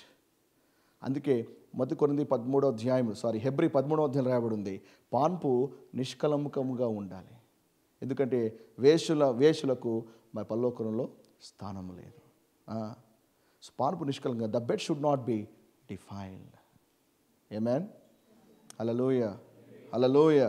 సో కాబట్టి ప్రతి ఒక్కరు ప్రేమ పేరుతో వచ్చి ప్రతి ఒక్కరు కూడా that's not a true love. In case అది దొరకకపోతే నాకు అవసరం లేని వెళ్ళిపోతారు. ఇవ్వకపోతే, సబ్మిట్ చేయకపోతే ఈ మాత్రము నాకు నువ్వెందుకు అని వదిలేసే వాళ్ళు కూడా చాలామంది ఉన్నారు. ఈరోజు న్యూస్ పేపర్లో కానీ మీడియాలో కానీ చూస్తే ఎంతమంది అమ్మాయిలు, క్రిస్టియన్స్ అయినటువంటి అమ్మాయిలు కూడా ఎంత తమ జీవితాన్ని పాడు చేసుకుంటున్నారు. కొందరు బయటకు వచ్చి మీడియా ద్వారా చెప్తున్నారు, కొందరు బయటకు చెప్తే పరుగు పోతుందేమో అని లోపల నరకాన్ని అనుభవిస్తూ ఉన్నారు. దేవుడు ఎందుకు నాకు ఇలా చేశాడు, దేవుడు నన్ను ఆపిండొచ్చు కదా, దేవుడు నన్ను ప్రొటెక్ట్ చేసిండొచ్చు కదా. ప్రాబ్లం దేవునితో లేదు, ప్రాబ్లము నువ్వు రైట్ మెథడ్లో నువ్వు అప్రోచ్ కాలేదు. హల్లెలూయా. దీర్చబడతారా? ఎస్, ఆమేన్. సో కాబట్టి యూ మస్ట్ చెక్, అది ట్రూవా, లవ్వా, అగాపేనా, ఎరోస్. లవ్లో కూడా చాలా అర్థాలు ఉన్నాయి. అగాపే అంటే అన్కండిషనల్ లవ్, ఎరోస్ అంటే అది human love. If it is not an agape love, then మనకు అసలు ఆలోచించగలగాలి. ఆమేన్, హల్లెలూయా. సో ముఖ్యంగా ఈవెన్ బాయ్స్ అండ్ గర్ల్స్ కూడా చాలా కేర్ఫుల్గా ఉండాలి. అండ్ ఇన్ కేసు అపవాదికి అవకాశం ఇవ్వకున్నట్లుగా చాలా జాగ్రత్తగా పడాలి. అందుకే మరి 1 కొరింథీ 7వ అధ్యాయంలో పౌలు రాస్తాడు, పురుషుడు స్త్రీని ముట్టకున్నట్టునే మేలు, మీలో జాత్వము కలుగుచున్నది కనుక పురుషుడు స్త్రీని ముట్టకున్నట్టునే మేలు. ఎందుకంటే ప్రాబ్లం ఏం లేదు, కానీ అది ఎక్కడికో దారి తీస్తే ప్రమాదకరమైంది. You should be very careful. Amen. So షెకెంకి దీనా మీద ఉన్నది నిజమైనటువంటి ప్రేమ కాదు. రాయబడింది అక్కడ ఏమని, చిన్నదాన్ని ప్రేమించి ఆమెతో ప్రీతిగా మాట్లాడి. అందుకే అమ్మాయిలతో కూడా అబ్బాయిలు ప్రీతిగా మాట్లాడితే జాగ్రత్తగా ఉండాలి. నిజంగానే ప్రేమ, లేకపోతే ఇంకేమన్నా ఆశించి ప్రేమగా మాట్లాడుతూ ఉన్నారు. అర్థమైంది? ఎవరు బోర్డు వేసుకోరు నాకు అది కావాలి అందుకు నీతో మాట్లాడుతున్నానని. ఎవరు నిజంగానే ట్యాగ్ వేసుకోరు నా ఉద్దేశం ఇది అని. అందుకే వాళ్ళు ఏం చేస్తారు అట్లా అంటే, కావాల్సిగానే అవసరం ఇష్టమైంది కొని పెడతా ఉంటారు, లేకపోతే ఏమేమో చేస్తూ ఉంటారు టు అట్రాక్ట్ యూ, నేను ఈ వైపు లాగడానికి ఏమో చేస్తూ ఉంటారు. ప్రీతిగా మాట్లాడడం అందరికీ ప్రేమ ఉన్నట్టుగా దేని బిడ్డారా, నీ శ్రేయస్సు కోరాలి, నీ మేలు కోరాలి, నేను నిలబెట్టే ప్రయత్నం చేయగలగాలి, ముందుకు నడిపించే ప్రయత్నం చేయగలగాలి. మరి నువ్వు ముందు ఎలా ఉన్నావు దానికంటే అద్భుతముగా దేవుళ్ళు ఉండేటట్లుగా ఎంకరేజ్ చేయగలగాలి. ఇలాంటి వ్యక్తి చాలా ఇంపార్టెంట్. ఆమేన్, హల్లెలూయా, హల్లెలూయా. అది ముఖ్యంగా అమ్మాయిలు అబ్బాయిల మాటలకి ఫ్లాట్ అయిపోయి పడిపోకండి. అర్థమైందా? ఎందుకంటే వర్డ్స్ చాలా ఇంపార్టెంట్. షెకెం కూడా దీనితో ప్రీతిగా మాట్లాడాడు, ఏవో మాట్లాడేసాడు, ఆ మాటలకి చాలా ఫ్లాట్. ఎవడో 4 జోకులు వేసాడు, అబ్బా భలే జోకులు వేసాడు, ఏదో బాగుంటుంది. లేకపోతే అబ్బా ఎంత మంచిగా మాట్లాడుతున్నాడు, అంటే ఆ మాటలతో మంత్రముగ్ధులు చేసి పడేసే వాళ్ళు చాలామంది ఉంటారు. See that's not this thing. True love అంటే 1 కొరింథీ 13వ అధ్యాయాన్ని ముందు పెట్టుకో, ఆ వ్యక్తిని 13వ అధ్యాయంతో కంపేర్ చేయి, ఫిల్టర్ చేయి, ఉంటాడా ఊడతాడా అర్థమైపోతుంది అంతే. అబ్బాయిని అలా టెస్ట్ చేయాలి, అండ్ అబ్బాయి అమ్మాయిని అలా టెస్ట్ చేయాలి. 13th చాప్టర్, 1 కొరింథీ 13th చాప్టరు ఏమన్నీ ఇట్లాంటి టైంలో పనికొస్తుంది. హల్లెలూయా, ప్రైజ్లో. అందుకే ఒక అధ్యాయం అంతటిని కూడా దేవుడు ప్రేమగా కేటాయించాడు. ఎందుకంటే దేవుడు తెలుసు ఇది చాలా కీలకమైంది అనేది. ఆమేన్, హల్లెలూయా. ఏమన్నాడు, ఈ చిన్నదాన్ని నాకు పెళ్లి చేయమని తన తండ్రి అయిన హామూని అడిగాను. డాడీ నాకు అమ్మాయి కావాలి డాడీ.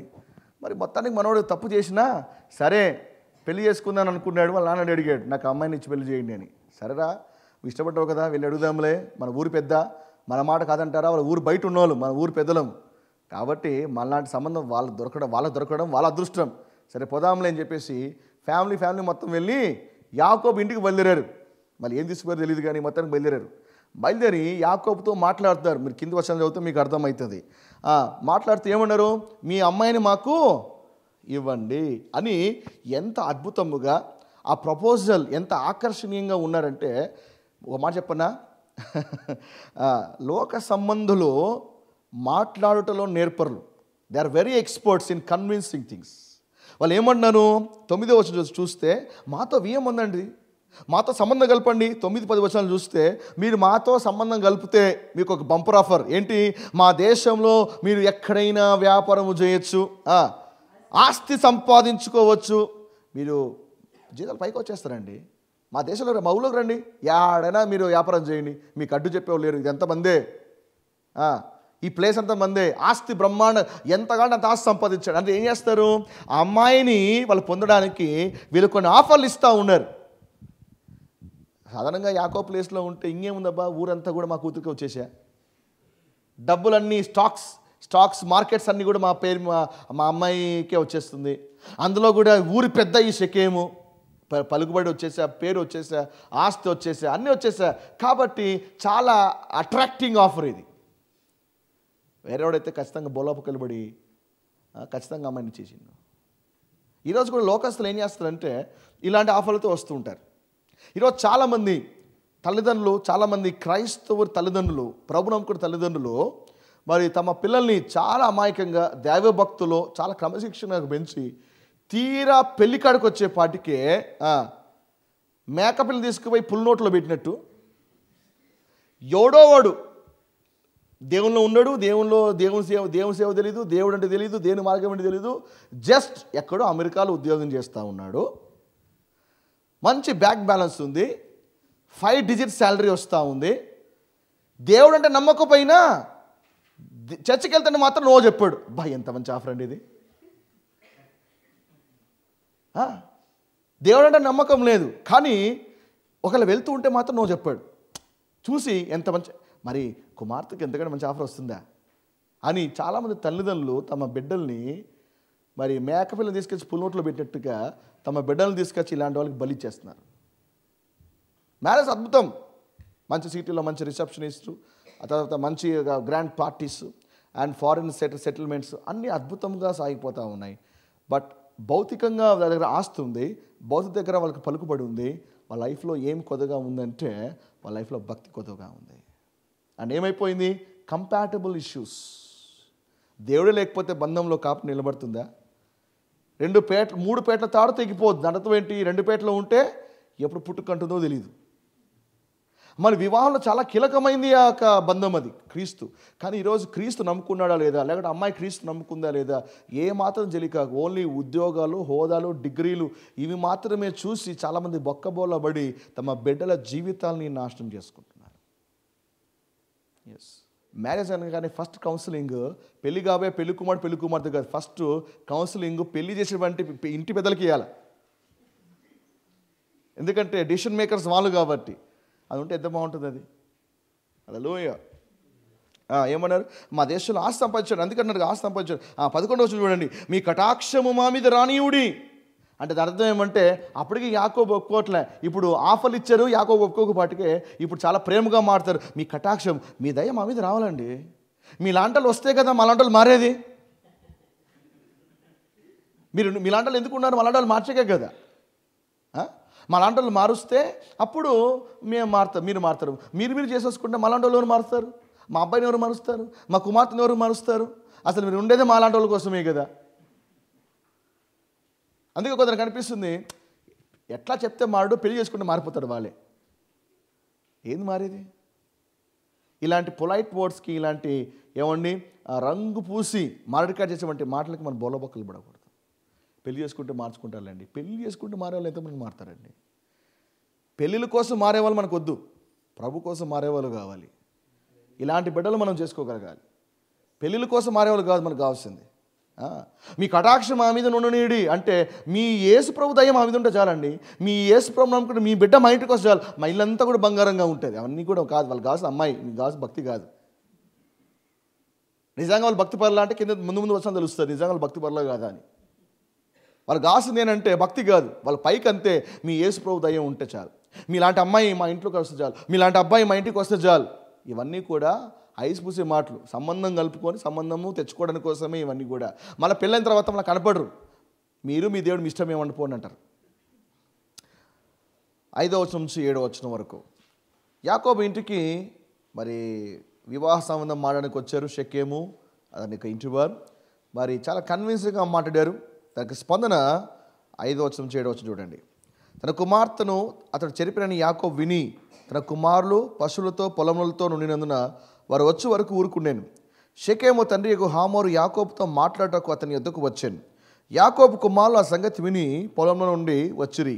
అతడు యాకోబు కుమార్తెతో శయనించి ఇజ్రాయేల్ జనములో అవమానకరమైన కార్యము చేశాను. అది చేయరాని పని గనుక ఆ మనుష్యులు సంతాపము పొందిరి, వారికి మిగుల కోపము వచ్చెను. కాబట్టి మరి దేనికి వాక్యం అంటుంది, తన కుమార్తె అతడు చెరిపిన యాకోబుని తన కుమారులు పశువులతో పొలంలో ఉండినందున వారు వచ్చు వరకు ఊరుకుండెను. అంటే యాకోబుకు విషయం తెలిసింది, తన కుమార్తె జరిగినటువంటి ఘోర కార్యం ఏంటో తెలిసినప్పటికీ కూడా మరి అప్పటికి తన కుమారులు పొలంలో ఉన్నారు. పొలంలో నుండి వచ్చేంత వరకు యాకోబు మౌనంగానే ఉన్నాడు. అంటే కుమార్తెకు అంత అలా జరిగినప్పటికీ కూడా తండ్రిలో రియాక్షన్ రావట్లేదు, తండ్రిలో స్పందన లేదు, మౌనంగా ఉండిపోయాడు అంతే. ఎక్కడా కూడా మరి రియాక్ట్ అయినట్టుగా కానీ లేకపోతే అంత కార్యం జరిగిన తర్వాత స్పందన కానీ ఏమాత్రం లేకోకుండా యాకోబు ఊరికి మౌనంగా కూర్చున్నాడు. కొందరు ఉంటారన్నమాట, ఏ భూమి తలకిందులైపోని వాళ్ళకేమీ పట్టట్టుగా గమ్మని కూర్చుంటారు, రియాక్ట్ గారు ఏమీ రియాక్ట్ కాకుండా గమ్మను కూర్చుంటుంటారు. ఏమండి ఈరోజు అంటే యాకోబు అంత జరిగినా కూడా యాకోబు మౌనంగా ఉండడమును బట్టి కుమారులకి ఇంకా కోపం వచ్చింది. మొదటేమో వాళ్ళ చెల్లెలకి అట్లా అయిపోయింది, దానికి స్పందనగా నానేం చేశాడు అంటే నానేం చేశాడు, అరే మీకోసం వెయిట్ చేస్తారు అందుకే గమ్మను కూర్చున్నాడు రా అంటే తండ్రి ఏమి చేయలేకపోయాడు కాబట్టే, మౌనంగా ఉన్నాడు కాబట్టే మ్యాటర్ని కొడుకులు తమ చేతిలో తీసుకున్నారు, ఊరిని వల్లకాడు చేశారు. అంటే ఫ్యామిలీలో మనము రియాక్ట్ కాకపోతే, మనం ఏమి చేయాలో అది చేయకపోతే ఏమండి దాన్ని వేరే వాళ్ళ చేతిలో తీసుకొని పాడు చేసే అవకాశం ఉంది. హల్లెలూయా. పిల్లలు పాడైపోయినప్పుడు లేకపోతే పిల్లలు చెడిపోతున్నప్పుడు తండ్రిగా మనం మాట్లాడకపోతే ఏమండి, తండ్రిగా మనం స్పందించకపోతే పిల్లలు ఇంకా పాడైపోయే అవకాశం ఉంటుంది. అలాంటి సిచ్యువేషన్స్ని ఎవరైనా సరే స్పందించాలి, ఏమి చేయాలో ఇంటి పెద్దగా దాన్ని చేయగలగాలి. ఇంటి పెద్ద ఒక బాధ్యత అలా ఉంది. కుమార్తెకి అలా అయినప్పుడు లేదా కుమారుడికి అలా అవుతున్నప్పుడు దాన్ని స్పందించాలి, కానీ స్పందించకుండా మౌనంగా కూర్చున్నట్లయితే అది ఫెయిల్యూర్. యాకోబు రియాక్ట్ అయి ఉండింటగిన మరి కుమారులు మరి మ్యాటర్ని తమ చెల్లో తీసుకొని ఇంకా దాన్ని అధ్వానంగా మార్చి ఉండేవారు కారు. హల్లెలూయా. తల్లిదండ్రులుగా మనం ఏం చేస్తున్నాం, పిల్లలు వాచ్ చేస్తున్నారు. మనల్ని చేతకాని వాళ్ళగా పిల్లలు చూడకూడదు. డాడీ ప్రేమించినప్పుడు ప్రేమిస్తాడు, గద్దించాల్సినప్పుడు గద్దిస్తాడు, తప్పు చేసినప్పుడు శిక్షిస్తాడు, మంచి చేస్తాడు, అప్రిషియేట్ చేస్తారు. అమ్మ కూడా ఇలా చేస్తుంది. So our children must know. లేదంటే డాడీకి ఇవన్నీ సంబంధం పట్టించుకోడు, లేదా మమ్మీకి ఇవన్నీ సంబంధం పట్టించుకోదు, ఎప్పుడో పొద్దున పోయి సాయంకాలం వచ్చేస్తారు, వీళ్ళకి ఏమీ తెలియదు అని వాళ్ళు ఇంకా ఎక్కువగా పాడైపోయే అవకాశాలు ఉన్నాయి. ప్రాబ్లం రాగానే అడ్రస్ చేయాలి, దానికి రియాక్ట్ కాగాలి. అది కూడా దైవ పద్ధతిలో రియాక్ట్ కావాలి. యాకోబు రియాక్ట్ కాలేదు, అండ్ రియాక్ట్ అవ్వాల్సిన పద్ధతిలో రియాక్ట్ కాలేదు. అందుకే వాళ్ళ ప్లేస్లో కుమారుడు రియాక్ట్ అయ్యారు, అన్బిబ్లికల్గా రియాక్ట్ అయ్యారు. దానివల్ల యాకోబు మూల్యం చెల్లించాల్సి వచ్చింది. If you don't rise your voice and tell them it is wrong అని చెప్పకపోతే దానికి సిచ్యువేషన్ ఇంకా అధ్వానంగా మారిపోయేసి ఏమండి మనం బాధపడాల్సి వస్తుంది. హల్లెలూయా. సో వాళ్ళు వచ్చారు, వారికి మిగుల కోపము వచ్చెను అని రాయబడి ఉంది. వాళ్ళకి ఏమొచ్చింది? అన్నలకు కోపం వచ్చింది. యాకోబు కోపం వచ్చిందా? యాకోబు కోపం రాలేదే, అందుకే మనుగు కూర్చున్నాడు. అర్థమైంది? యాకోబు కూడా కోపం రావాలి, కానీ కోపం రాలేదు. అన్నలకు కోపం వచ్చింది. ఎందుకంటే ఆ కల్చర్లో చెల్లెల విషయమై లేదా సోదరి విషయమై తండ్రి కంటే సోదరులకి ఎక్కువగా బాధ్యత ఉంటుంది. అందుకే వీళ్ళు ఎక్కువగా రియాక్ట్ అవుతారన్నమాట. కోపం వచ్చేసింది, పట్రాని కోపం. అంటే మా చెల్లెలకి ఇలా జరుగుతుందా అని పట్రాని కోపం వచ్చేసి లోపల రగిలిపోతూ ఉన్నారు. 8వ వచనం నుంచి 12వ వచనం వరకు. అప్పుడు హామోరు వారితో, షెకెమను నా కుమారుని మనసు మీ కుమార్తె మీదనే ఉన్నది, దయచేసి ఆమెను అతనికిచ్చి పెళ్లి చేయుడి, మీ పిల్లలను మాకిచ్చి మా పిల్లలను మీరు పుచ్చుకొని మాతో వియ్యముంది మా మధ్య నివసించుడి. ఈ దేశం మీ ఎదుటే ఉన్నది, ఇందులో మీరు నివసించి వ్యాపారము చేసి ఆస్తి సంపాదించుకున్నాడని చెప్పాను. మరియు షెకెము మీ కటాక్షము నా మీద రానియుడి. ఇంతవరకు బాగానే ఉంది. మీరు ఏమి అడుగుతారో అది ఇచ్చేదను, ఓలియు కట్నం ఎంతైనను అడుగుడి, మీరు అడిగినంత ఇచ్చేదను, మీరు ఆ చిన్నదాన్ని నాకు ఇయ్యుడని ఆమె తండ్రితో ఆమె సహోదరులతో చెప్పాను. వచ్చి మాట్లాడుతూ ఉన్నారు. మాట్లాడుతూ అంతవరకు బాగానే ఉంది. లాస్ట్కి ఒక వర్డ్ ఉన్నారు ఏమని, మీరు ఏమి అడుగుతారో అది ఇస్తా. ఇంక మాట చెప్పాలంటే నేమ్ ఇట్, మీకు ఇచ్చేస్తాం, రేట్ ఎంత అన్నట్టుగా. మీ వెల ఎంత డిమాండ్ చేస్తారు? ఒకవేళ ఇంత చెప్పిన మీరు కన్విన్స్ కాలేదంటే మీకు ఏమైనా కావాలా చెప్పండి, నేమ్ ఇట్. ఓకే, ఆ డబ్బు ఎంత చెప్పండి, ఆ లెక్క ఎంత చెప్పండి, ఆ ఫిగర్ చెప్పండి, మేము ఇచ్చేస్తాం అంటే వాళ్ళు చేసినటువంటి ఒక నీచమైన కార్యానికి, వాళ్ళు చేసినటువంటి ఆ తప్పిదానికి వాళ్ళు కాంపన్సేట్ చేస్తూ ఉన్నారు.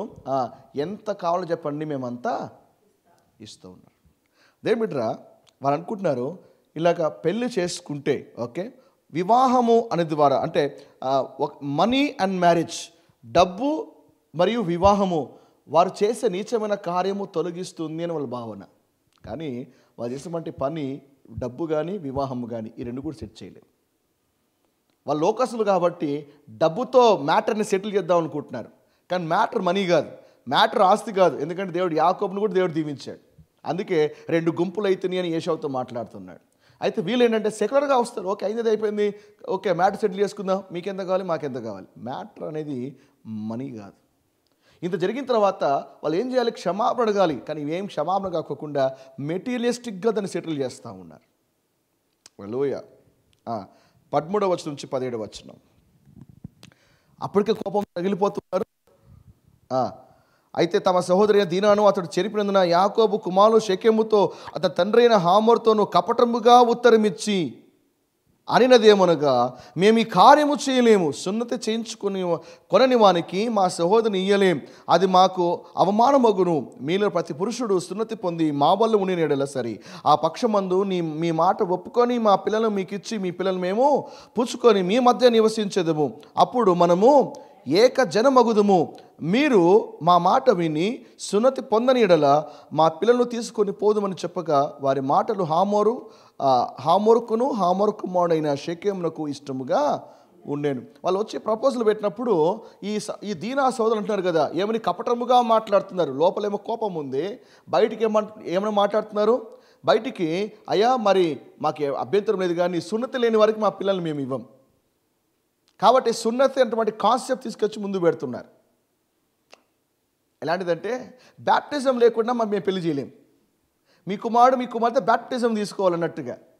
సున్నతి అనేది లేదు కాబట్టి మేము ఇవ్వలేము, లేకుంటే మేము పుచ్చుకోలేమని ఆ కాన్సెప్ట్ ముందు పెడతారు. కానీ తెర వెనకల వాళ్ళకు ఉద్దేశం వేరుగా ఉంది.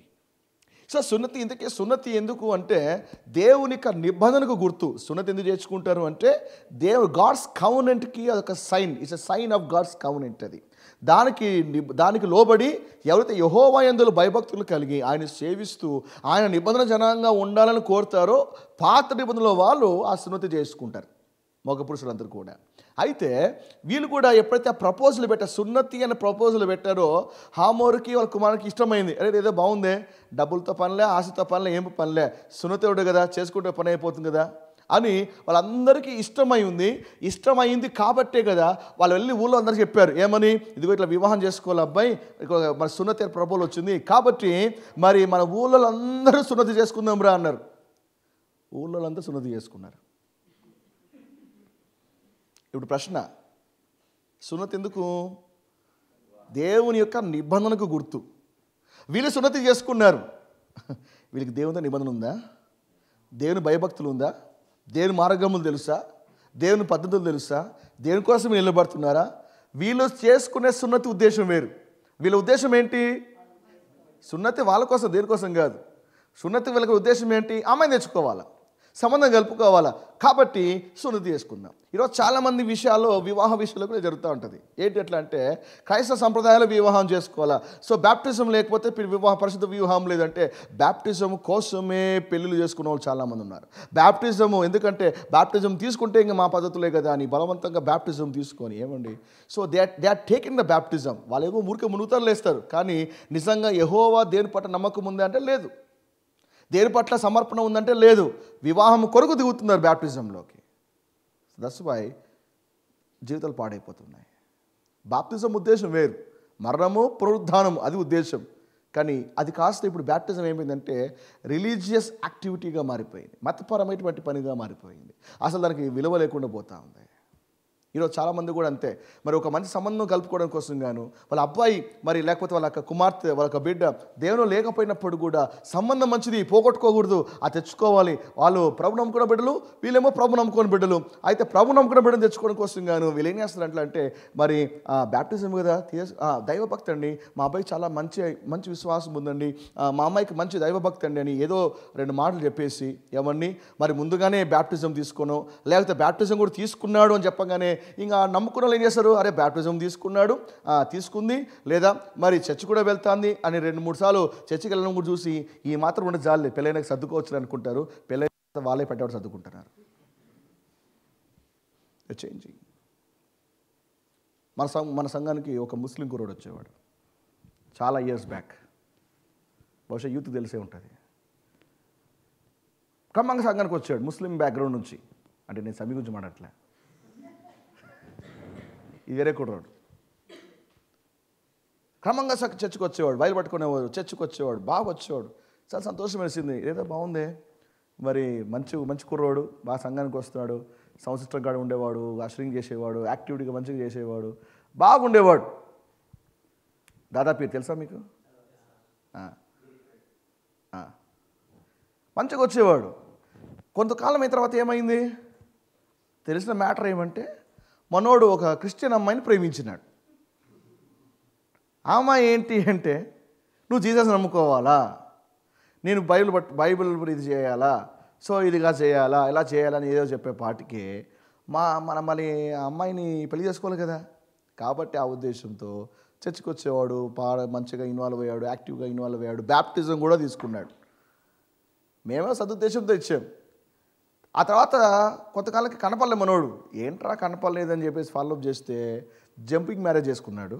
మ్యారేజ్ చేసుకున్న తర్వాత చర్చకు లేదు, పాడు లేదు, కంప్లీట్గా వివాహమైంది కదా. వివాహంతోనే మిగతావన్నీ కూడా సుట్టేసి పక్కన పెట్టేసినాడు. ఇప్పుడు చర్చలో ఉన్నాడంటే చర్చలో లేడు, దేవునిలో ఉన్నాడంటే దేవునిలో లేడు. పెళ్ళైతే అయిపోయింది కాబట్టి ఇంకా దేవుడితో ఏం పని ఉంది, ఇంకా అది కూడా అటకెక్కిచ్చేసినాడు. People are there to convince people. అదే పని పెళ్లి కోసమే చర్చకి వెళ్ళేవాళ్ళు, పిల్లల కోసమే బ్యాప్టిజం తీసుకోవడాలు, పిల్లల కోసమే ఆరాధన చేస్తున్నాము, దేవుడే నాకు ముఖ్యమని చెప్పేవాళ్ళు చాలామంది ఉన్నారు. చర్చికి వెళ్ళినంత మాత్రాన, బ్యాప్టిజం తీసుకున్నంత మాత్రాన, ఏమన్నీ లేకపోతే ఆరాధన చేసినంత మాత్రాన ఒక వ్యక్తి మారాడని భ్రమపడి మనం ముందుకు వెళ్తే జీతాలు కోల్పోతాం. పెళ్ళిళ్ళ కొరకు సున్నతి చేసుకోలేమంటే, పెళ్లి కొరకు సున్నతి ఏంటండి, పెళ్లి కొరకు బ్యాప్టిజం ఏంటి, పెళ్లి కొరకు సంఘానికి వెళ్ళడం ఏంటి, పెళ్లి కొరకు మెంబర్షిప్ తీసుకోవడం ఏంటి అంటే బయటికి వాళ్ళ క్రియలు చూసి ముందుకెళ్తే మోసపోతాం. అసలు రూపం ఎప్పుడు తెలుస్తుంది, పెళ్ళి అయిన తర్వాత తెలుస్తుంది.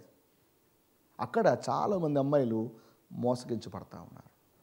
చాలామంది నిజంగా ప్రేమిస్తే నువ్వు బ్యాప్టిజం తీసుకుంటున్నారు. ఎందుకంటే వాళ్ళు బయటికి తీసుకున్నారు కానీ వాళ్ళ ఉద్దేశము ప్రభు కాదు, ప్రభు మార్గం కాదు. వాళ్ళ ఉద్దేశం ఏంటి, పెళ్ళి. ఇదిగో వీళ్ళు చేసినట్టుగా ఊరంతా సున్నతి. ఎందుకు, దేని భయం ఉందా, ప్రూవ్ చేసుకోవడానికి మాకు కూడా మీ దేవుడు అంటే మాకు చాలా ఇష్టము అని, అంతే. కానీ వాళ్ళ ఉద్దేశము నిజంగా దేవుడు కాదు. వాళ్ళకి పెళ్ళి కావాలి, పాప కావాలి, అంతే. ఊరలంతా సున్నతి చేసుకున్నారు. హల్లెలూయ. 18వ వచనం నుంచి 24వ వచనం. ఆ చిన్నవాడు యాకోబు కుమార్తె యందు ప్రీతి గలవాడు కనుక అతడు ఆ కార్యము చేయుటకు తడువు చేయలేదు.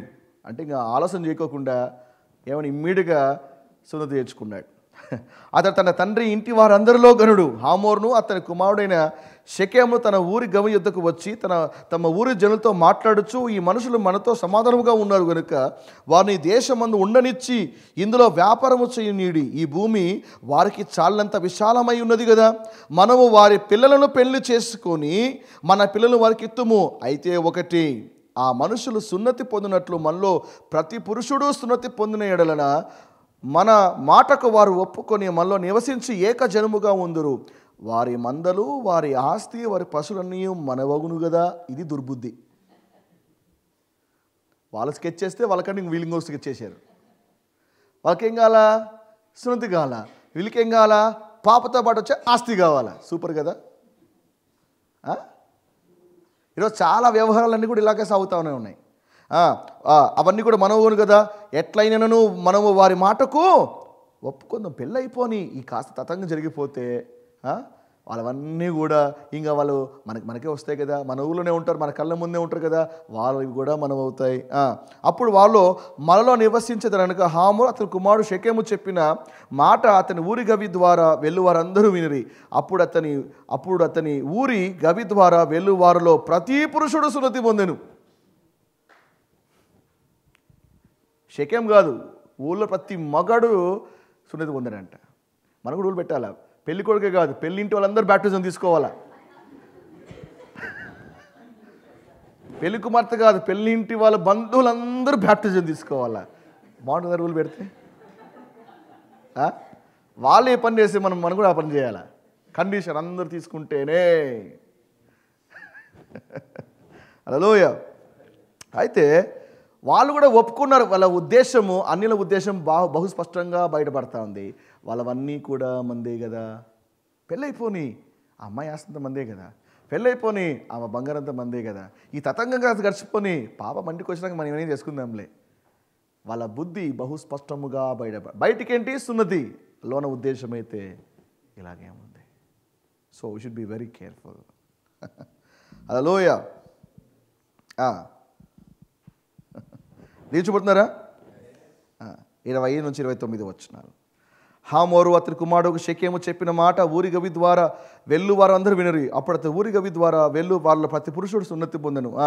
3వ దినమున వారు బాధపడుచుండగా యాకోబు కుమారులో ఇద్దరు అనగా దీనా సహోదరులైన షిమ్యోను లేవియు తమ కత్తులు చేత పట్టుకొని ఎవరికీ తెలియకుండా ఊరి మీద పడి ప్రతి పురుషుని చంపిరి. వారు హామోరును అతి కుమారుడైన షెకెమును కత్తివాత చంపి షెకెము ఇంటి నుండి దీనాను తీసుకొని వెళ్ళిపోయిరి. తమ సహోదరుని చెరిపినందున యాకోబు కుమారులు చంపబడిన వారు ఉన్న చోటికి వచ్చి ఆ ఊరు దోచుకొని వారి గొర్రెలను పశువులను గాడిదలను ఊరిలోనిదేమి పొలంలో ఉన్నదేమి వారి ధనము యావత్తును తీసుకొని వారి పిల్లలందరినీ వారి స్త్రీలను చెరపట్టి ఇండ్లలో ఉన్నదంతయు దోచుకొనిరి. ఎంత ఘాతుకం అది! ఎందుకు? వాళ్ళందరూ సున్నతి చేసుకున్నారు. 3వ రోజున ఆ నొప్పితో బాధపడతా ఉన్నారు. ఆ సున్నతి చేసుకున్నాక 2 అడుగులు వేలేవు, అంత నొప్పి ఉంటుంది. అర్థమైందా?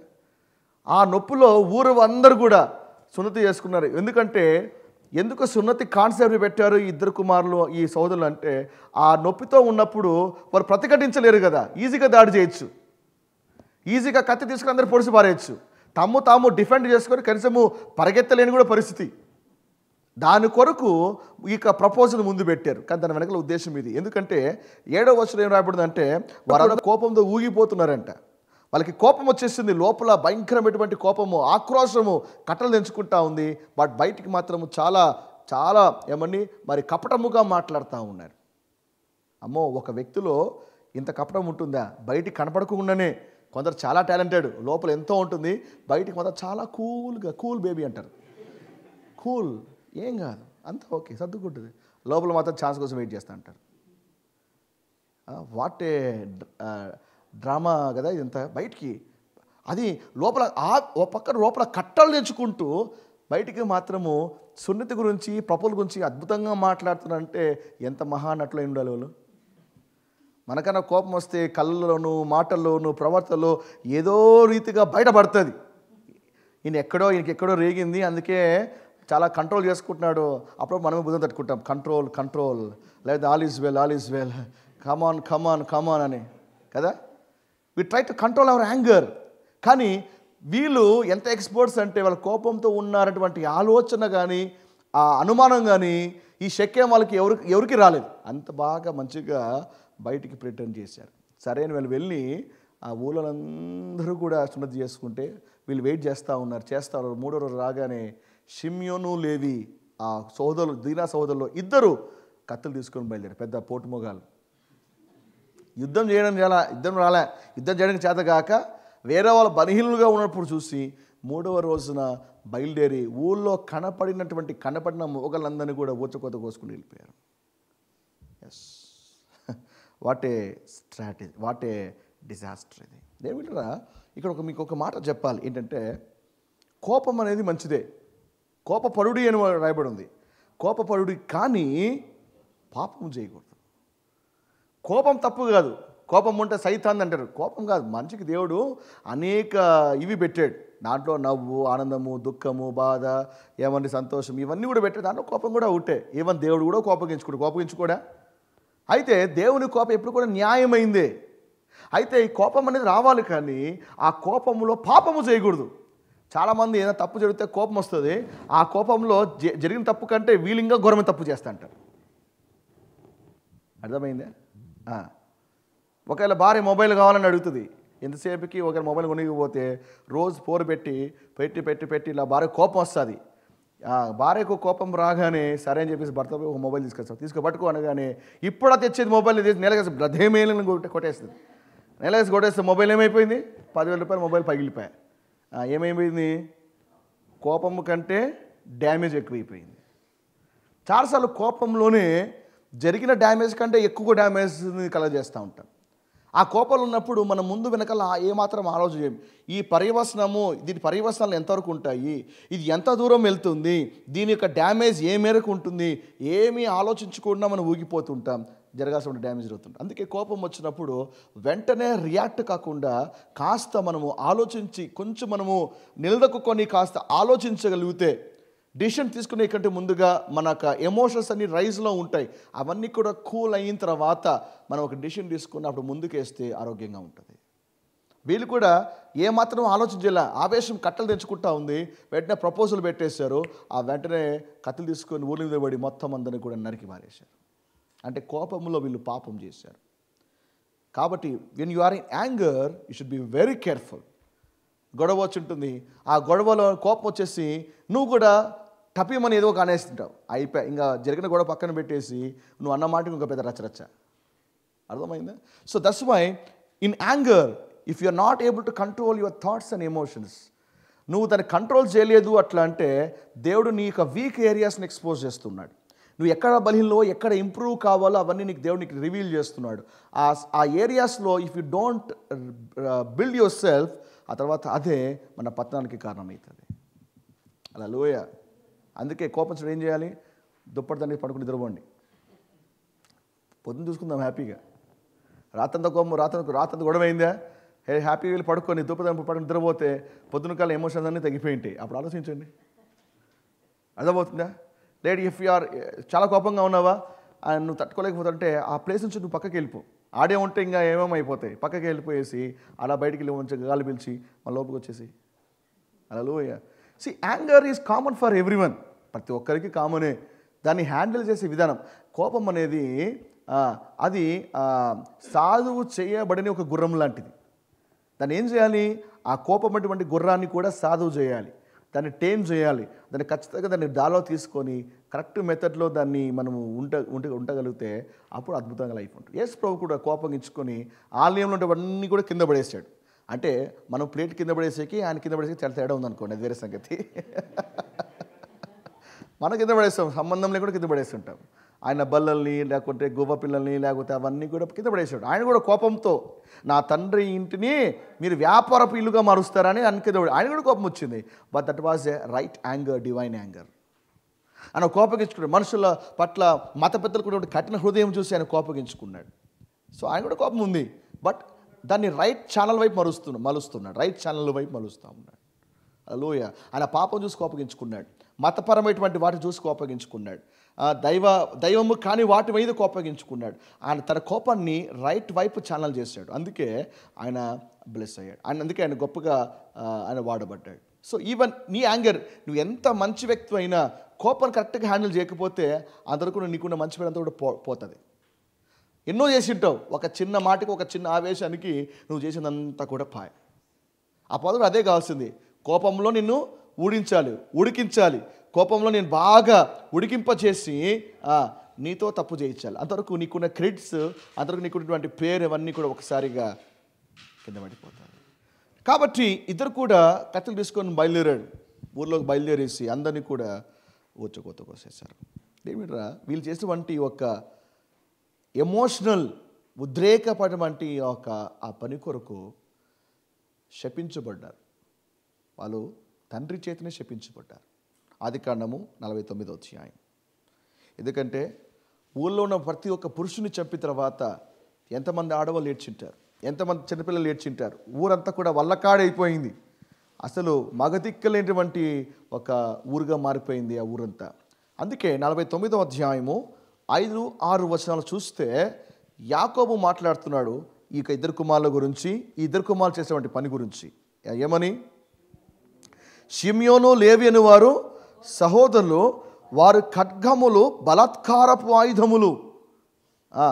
నా ప్రాణమా, వారి ఆలోచనలో చేరవద్దు. అలాంటి వాళ్ళతో నువ్వు చేరవద్దు. నా మనస, వారి సంఘముతో కలుసుకునవద్దు. వారు కోపం వచ్చి మనుష్యులను చంపిరి, తమ స్వేచ్ఛ చేత. అనలైన్ చేయాలి. ఏదేం చేత? తమ ఫ్రీ విల్. ఇంగ్లీష్లో ఫ్రీ విల్ అని ఉంది. తమ స్వేచ్ఛ చేత ఎద్దుల గుదికాలు నరములు తెగొట్టిరి. ఎద్దులు ఏం చేశాయండి? వాళ్ళ కోపము పురుషుల మీద కాదు, వాళ్ళ కోపము పశువుల మీద కూడా చూపించారు. ఎద్దుల కాలు నరికి పారేశారంట. అంటే కోపం వస్తే మృగాలుగా మారిపోయారు. అందుకే యాకోబు అంటున్నాడు కదా, తండ్రి అంటున్నాడు, వారి ఆలోచనలు చేరవద్దు, వారి సంఘంలో కసలు పోకండి. ఇలాంటి సహవాసంలో చేరిపోతే మనకే పెద్ద ప్రమాదం. ఇలాంటి వాళ్ళతో ఉండకూడదని తండ్రి మాట్లాడుతున్నాడు. ఎడ్లు ఏం చేశాయండి? పశువులు ఏం చేశాయి అంటే పశువుల మీద కూడా దయ చూపించుకోకుండా ఆ ఆవేశంలో ఊగిపోతూ అందరినీ నరుక్కుంటూ వెళ్ళిపోయారు. ఇంట్లో వాళ్ళ మీద కోపం ఉందా, మనం టీవీలో బలగొడుతున్నాం, శాసనలో బలగొడతాం, మొబైల్లో బలగొడుతున్నాం, లేకపోతే ప్లేట్ బలగొడతాం. అవునా కదా? కోపం వస్తే అంటే ఏంటి వస్తువుల మీద అవేం చేసాయి? So we are trying to release our anger. మన కోపాన్ని రిలీజ్ చేసేకి ఏంటివో చేస్తూ ఉంటాం. అవి కాదు, నీ కోపాన్ని రైట్ వైపు నుండి ఛాలెంజ్ చేయగలగాలి. హల్లెలూయా. 30-31 వచనం. అప్పుడు యాకోబు షిమ్యోను, లేవిని చూచి, మీ నన్ను బాధ పెట్టి ఈ దేశ నివాసులైన కనానీయులలో, పెరజీలలోనూ అన్యులుగా చేసితిరి. నా జనసంఖ్య కొంచెమే, వారు నా మీదికి గుంపుగా వచ్చి నన్ను చంపెదరు, నేను నా ఇంటి వారు నాశనం అవుదామని చెప్పాను. ఇప్పుడు ఇక్కడ కనిపించేది ఇజ్రాయేల్ కాదు, యాకోబు కనిపిస్తున్నాడు. ఈయన తన ఆవేదన వ్యక్తం చేస్తూ ఉన్నాడు. ఏమని? నన్ను అన్నిగా చేశారు, ఇదిగో వాళ్ళని చంపితే నా పరిస్థితి ఏంటి అని యాకోబు తన గురించి ఆలోచిస్తూ ఉన్నాడు. యాకోబు ఎవరి గురించి ఆలోచించాలా? యాకోబు కుమారుల వల్ల ఎందరైతే తమ కుటుంబాలు కోల్పోయారో వాళ్ళ గురించి ఆలోచించుకోకుండా యాకోబు తన పరువు గురించి, యాకోబు తన కుటుంబం గురించి, యాకోబు తన క్షేమం గురించి ఆలోచన చేస్తూ ఉన్నాడు. మన వల్ల ఇతరులకు డ్యామేజ్ అయినప్పుడు వాళ్ళ డ్యామేజ్ గురించి మనం ఆలోచన చేయాలి. కానీ ఇక్కడ యాకోబు రివర్స్లా తన పేరు గురించి ఆలోచన, నా పేరు ఏమైపోతుంది, నాకున్నటువంటి కీర్తి ఏమైపోతుంది, నన్ను అన్నిగా చేశారు, నా కుటుంబం మీద ఇప్పుడు దాడి వస్తే నా కుటుంబ పరిస్థితి ఏంటి. And he's trying to think about his family. అంటే ఎంత లౌకికంగా, ఎంత లోకస్తుని వలె ఆలోచిస్తున్నాడు. అక్కడ ఊళ్ళో ఆడవాళ్ళ ఏడుపులు వినపడుతున్నాయా యాకోబుకి? ఆ ఊళ్ళో చిన్నపిల్లల ఏడుపులు యాకోబుకి పడుతున్నాయా? ఇవేం పట్టించుకోకుండా తన గురించి ఆలోచన చేస్తూ ఉన్నాడు. డ్యామేజ్ మన ఇంటి వాళ్ళతో డ్యామేజ్ జరిగినప్పుడు ఎవరికైతే డ్యామేజ్ వస్తుందో వాళ్ళ గురించి ఆలోచన చేయాలి. మన పిల్లవాడు వెళ్ళి స్కూటర్తో ఎవరైనా గుద్దితే మనకు గాయమైంది అనుకోండి, వాడు ఏమన్నా కొంచెం అరిచాడు అనుకోండి, we try to protect our people. It is good, మంచిదే. కానీ అవతల వ్యక్తి కూడా మనిషే కదా. ఏం చేయాలి? అవతల వ్యక్తి వైపు కూడా చూడగలగాలి. నిజమే, మన వైపు జరిగింది, కానీ మన ద్వారా అవతల వ్యక్తికి డ్యామేజ్ అయింది. అఫ్కోర్స్ అవతల వ్యక్తి కూడా డ్యామేజ్ చేశాడు, కానీ వాళ్ళు చేసిన డ్యామేజ్ కంటే ఇంట్లో డబుల్ డ్యామేజ్ చేశారు. ఏం చేయాలి? బ్యాలెన్స్డ్గా నువ్వు డీల్ చేయగలగాలి. బట్ చాలామంది ఓవర్ ప్రొటెక్టివ్గా ఏమంటే తన ఇంటి వాళ్ళని కాపాడుకుంటూ మన వాళ్ళని సపోర్ట్ చేస్తూ ఉంటారు. రెండు వైపులా మనము బ్యాలెన్స్ చేయగలగాలి. Hallelujah, hallelujah. You should be balanced. అన్నాడు కదా, ఏమని? నన్ను బాధ పెట్టి, కుమారులరా మీరు నన్ను ఏం చేశారు? నన్ను బాధ పెట్టారు, తండ్రిని బాధ పెట్టారు. సామెతలు 10వ అధ్యాయం 1వ వచనం రాయబడి ఉంది. సామెతలు 10వ అధ్యాయం 10వ వచనం. కుమారులు, తండ్రిని బాధ పెట్టిన కుమారులు షిమ్యోను, లేవి. సామెతలు 10వ అధ్యాయం 1వ వచనంలో ఒక మాట రాయబడి ఉంది. ఆ మాట చూద్దాం. సామెతలు 10వ అధ్యాయము 1వ వచనం. దీవించబడుతున్నారా? ఓకే. సామెతలు 10వ అధ్యాయం 1వ వచనం. జ్ఞానము గల కుమారుడు తండ్రిని సంతోషపరచును, బుద్ధి లేని కుమారుడు తన తల్లికి దుఃఖం పుట్టించును. ఎవరు సంతోషపెడతారు? జ్ఞానమున్న కుమారులు సంతోషపెడతారు. బుద్ధి లేనివాడు దుఃఖాన్ని తీసుకొస్తారు. నిజంగానే యాకోబుకు ఇద్దరు కుమారులకు బుద్ధి లేదు. అందుకే వాళ్ళు ఏమి చేయబోయేదో తండ్రికి చెప్పలేదు. అందుకే అంతా జరిగిన తర్వాత తండ్రి బాధపడుతున్నాడు. తండ్రి తెలిసినాక ఎంత పని చేశారా మీరు అని. అంటే తండ్రికి దుఃఖాన్ని కలుగజేస్తున్నారు, తండ్రికి ఆవేదన కలుగజేస్తున్నారు, తండ్రికి మనోవేదన కలుగజేస్తున్నారు. అంటే నిజంగా వీళ్ళు బుద్ధి లేనివారు. మంచి చేసే ప్రయత్నంలో రాంగ్ మెథడ్ని చూస్ చేసుకున్నారు. మంచి చేసే ప్రయత్నంలో రాంగ్ దాన్ని చూస్ చేసుకుంటున్నారు. వాళ్ళ తల్లిదండ్రులు ఏమో అన్నారని ఓ కొడుకు కొడవలు తీసుకొని వేరే వాళ్ళ మీదకి వెళ్ళిపోతున్నాడు. ఎంత దారుణం అది. టు ప్రొటెక్ట్, ఎస్, జరిగినటువంటి అవమానాన్ని రైట్ మెథడ్లో డీల్ చేయాలి. కొడవలు తీసుకొని పక్కింటికి వెళ్ళిపోవడం ఏంటి? కొడవలు తీసుకొని ఎదురింటికి వెళ్ళిపోవడం ఏంటి? Shameful things. కాబట్టి మన పేరెంట్స్కి ఎప్పుడు కూడా అవమానం కాదు, ఘనత తీసుకురావాలి, మంచి పేరు తీసుకుని రావాలి. ఆమేన్, హల్లెలూయా. అండ్ ఈవెన్ ఇది ఈ తండ్రి స్పిరిచువల్ ఫాదర్తో కూడా పోల్చొచ్చు. సో దేవునికి బిడ్డలుగా మీరు ఏం చేయాలి? సంఘానికి మంచి పేరు తేవాలి కానీ అవమానం తీసుకురాకూడదు. సంఘానికి మంచి పేరు తీసుకురావాలి కానీ అపకీర్తి తీసుకురాకూడదు. ఓ సిరి చర్చికి వెళ్ళినటువంటి వాళ్ళ ఆ చర్చలు అందరూ ఇట్లే ఉంటారబ్బా, అపకీర్తి. మన వల్ల మన ఇంటికి అపకీర్తి రాకూడదు, మన వల్ల మన సంఘానికి అపకీర్తి రాకూడదు. మన తండ్రి, భౌతికమైన తండ్రి అయినా ఆత్మీయ తండ్రి అయినా మన జీవితం చూసి వాళ్ళు సంతోషించాలి కానీ వాళ్ళు దుఃఖం పడకూడదు, వాళ్ళ ఆవేదన పడకూడదు, ఎంతకన్నా వీళ్ళని కన్నానరా అన్నట్టుగా వాళ్ళు ప్రవర్తించకూడదు. వాళ్ళకి సంతోషమే పుట్టించగలగాలి. ఆమేన్. కాబట్టి వీళ్ళు చేసిన దాన్ని బట్టి వీళ్ళు శపించబడ్డారు. ఏమని శపించబడ్డారు? 49వ అధ్యాయం 5-7 వచనాలు. ఆదికాండము 49వ అధ్యాయం. ఈ యొక్క మహావేదన పుట్టించారు కాబట్టి వాళ్ళు శపించబడుతున్నారు. ఏమని శపించబడ్డారు చూడండి. ఆదికాండ 49వ అధ్యాయం మీరు 5-7 వచనాలు చూస్తే నేను చదివే మాట అక్కడ మీకు కనిపిస్తుంది. ఏమని? వారి కోపము వేండ్రమైనది. మామూలు కోపం కాదు, భయంకరమైన కోపం, అది వేండ్రమైనది. వారి ఉగ్రతయు కఠినమైనది. అవి శపింపబడును. యాకోబులో వారిని విభజించేదను, ఇజ్రాయేలులో వారిని చెదరగొట్టేదను. అంటే అంతవరకు 12 మందిగా ఉన్నటువంటి వారిని లాస్ట్కి ఇద్దరు కూడా ఏమైపోయారంటే చెదరగొట్టబడ్డారు. వాళ్ళని ఇజ్రాయేల్లో ఉండకోకుండా వాళ్ళు చెదరగొట్టబడతారు. అంటే వాళ్ళ మీద ఏమైంది? కర్స్. వాళ్ళు తమ గమ్యాన్ని పోగొట్టుకున్నారు ఆ చేసినటువంటి తప్పుదం వల్ల. అయితే ఇక్కడ మీకు ఒక మాట చెప్పి నేను ముగిస్తాను. ఇక్కడ ఇద్దరు శపించబడ్డారు. ఇద్దరు శపించబడ్డారా?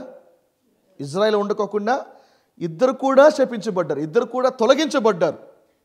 అయితే ద్వితీయోపదేశకాండము 33వ అధ్యాయము 8-11 వచనాలు మీరు ఇంటికి వెళ్ళి చదివితే, ద్వితీయోపదేశకాండము 33వ అధ్యాయము 8-11 వచనాలు మీరు ఇంటికి వెళ్ళి చదివితే అక్కడ మనకి లేవి కనిపిస్తాడు. అక్కడ లేవి ఏం చేస్తున్నాడు? లేవి నిలబడి దేవుని యొక్క శాసనాలను, కట్టడాలని చదువుతున్నాడు ఇజ్రాయెల్ ప్రజలకి. అదేంటది? కొట్టివేయమన్నాడు కదా ఆదికాండంలో. ఆదికాండంలో ఈ 34వ అధ్యాయంలో యాకోబు బాధపడ్డాడు. మరి చివరిలో 49వ అధ్యాయంలో వారు శపించబడ్డారు, ఇజ్రాయెల్ ఉండకోకుండా చెదరగొట్టబడతారని చెప్పారు. మళ్ళీ చెదిరిపోవడం అంటే లేవి ఈ ద్వితీయోపదేశకాండలో ఏం చేస్తున్నాడు అంటే దేవుని గ్రంథాన్ని పట్టుకొని ప్రజలకు తమ కట్టడలను, దేవుని న్యాయ విధానాలు వివరిస్తూ ఉన్నాడు. అదేంటిది? ఏమైంది అంటే సంథింగ్ హెస్ హ్యాపెన్.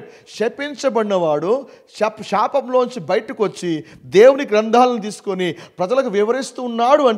అంటే లేవీలో ఏమో జరిగింది. ఏం జరిగింది లేవీలో? ఎందుకు లేవీలో మార్పు వచ్చింది అంటే ఈ ఆదికాండానికి ద్వితీయోపదేశకాండానికి మధ్యలో నిర్గమకాండంలో ఒక సంఘటన చోటు చేసుకుంది. నిర్గమకాండం 32వ అధ్యాయము 26-29 వచనాలు. నిర్గమకాండము 32వ అధ్యాయం. ఒక ఇన్సిడెంట్ లేవిలో మార్పు తీసుకొచ్చింది. ఒక ఇన్సిడెంట్ లేవిని శాపంలో ఉండి ఆశీర్వాదంలోకి మార్చింది. 32వ అధ్యాయము 26-29 వచనాలు. అక్కడ జరిగినటువంటి సంఘటన ఏమంటే, మరి ఇజ్రాయేలు ప్రజలు ఐగుప్తు నుంచి బయటకు వస్తున్నారు. బయటకు వచ్చిన తర్వాత అరణ్య మార్గాల్లో ప్రయాణం చేస్తూ ఉన్నారు. అయితే దేని మీద దేవుని మహత్కార్యాలు చూశారు, దేవుని మహిమను చూశారు, దేవుని అద్భుతాలు కల్లారా చూశారు. అయితే సీనాయి కొండ వద్దకు వచ్చే పాటికి ఏమైంది? మోషే కొండెక్కాడు. ఎక్కినటువంటి మోషే కింది రాడేమో అని అహరోన్ని ప్రేరేపించి ఒక పోత పోసిన వంటి ఒక దూడను చేయించుకున్నారు. దూడను చేర్చుకొని ఆ పోతపోసి వంటి యొక్క దూడను నిలబెట్టేసి ఆ బంగారు ప్రతిమకు నమస్కారం చేస్తూ దాని చుట్టూ డ్యాన్సులు వేస్తూ నాట్యం ఆడుతూ మరి నిజదేవుని మరచి ఏమండి ఏ అద్భుతాలు ఏ దేవుడు అద్భుతాలు చేశాడో, ఏ దేవుడు మహత్కారాలు చేశాడో, ఏ దేవుడు బాహుబలముతో వాళ్ళని విడిపించాడో ఆ నిజదేవుని పక్కన పెట్టేసి ఏమండి తాము చేసుకున్న దేవతను దేవుణ్ణి నమస్కారం చేస్తూ నీవే దేవుడు, నీవే వాళ్ళ ఐగుప్తు నుంచి విడిపించావని వాళ్ళు అలాగా పాటలు పాడుతూ ఉంటే దేవుడు చూసి కోపం వచ్చేసింది. దేవుని కోపం వాళ్ళ మీద రగులుకొని అందరూ తప్పు చేశారు అక్కడ ఆ పాలెంలో అందరూ కూడా. అప్పుడు దేవుడు మోషేకి ఆజ్ఞాపిస్తే మోషే ఒక మాట నన్ను నిలబడి దిగొచ్చాడు. మోషే చూడగానే అందరికీ గొంతులు ఎలకాయ పడింది. అరే నువ్వు రావనుకున్నా వచ్చేసావా అన్నట్టుగా. మోషే కోపం వచ్చింది. ఇంత చేసి మీరు ఇలాంటి ప్రతిమ నమస్కారం చేసుకుంటారా, పూజిస్తారా అని ఒక ఓపెన్ ఛాలెంజ్ అనమాట. ఎవరు యెహోవా పక్షంగా ఉంటారో వాళ్ళందరూ నా వైపుకి వచ్చేసేయండి, ఎవరు దేవుని పక్షంగా ఉండరో వాళ్ళందరూ ఆ పక్కన ఉండండి అనగానే, ఈ మాట అనగానే మొదట మోషే పక్కన వచ్చి నిలబడింది ఎవరంటే లేవీనే. అయ్యా నీవే మా సేవకుడవు, నీవే మా నాయకుడవు, మేము మీతోనే ఉంటాం అని మోషే పక్కన వచ్చి నిలబడ్డాడు లేవి. మీతో రాలే, అందరూ ఆ పక్కన నిలబడ్డారు. వెంటనే మోషే ఒక మాట అంటాడు, మీ కత్తులు తీసుకోండి అనగానే లేవీలు కత్తి తీసుకున్నారు.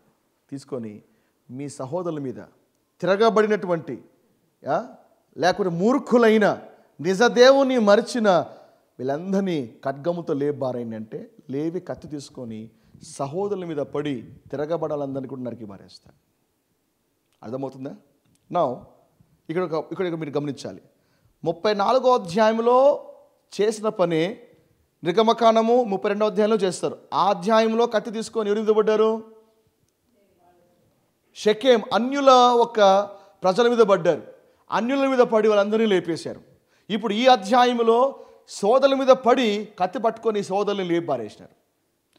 అక్కడ ఊళ్ళ మీద పడినప్పుడు వాళ్ళందరినీ లేపేసినప్పుడు శపించబడ్డారు. ఇప్పుడు వీళ్ళు కత్తి తీసుకొని మోషే చెప్పాడు కదా, కత్తి తీసుకొని సోదరుని నరికేశారు. దానికి లేవి దీవించబడతా ఉన్నాడు. నో అక్కడ కత్తితో ఊచుకోతనే, ఇక్కడ కత్తితో ఊచుకోతనే. అక్కడ వాళ్ళు చేసినప్పుడు శపించబడ్డారు, ఇక్కడ చేసినప్పుడు దీవించబడతారు. కారణం ఏంటో తెలుసా? చదిగా వినాలి.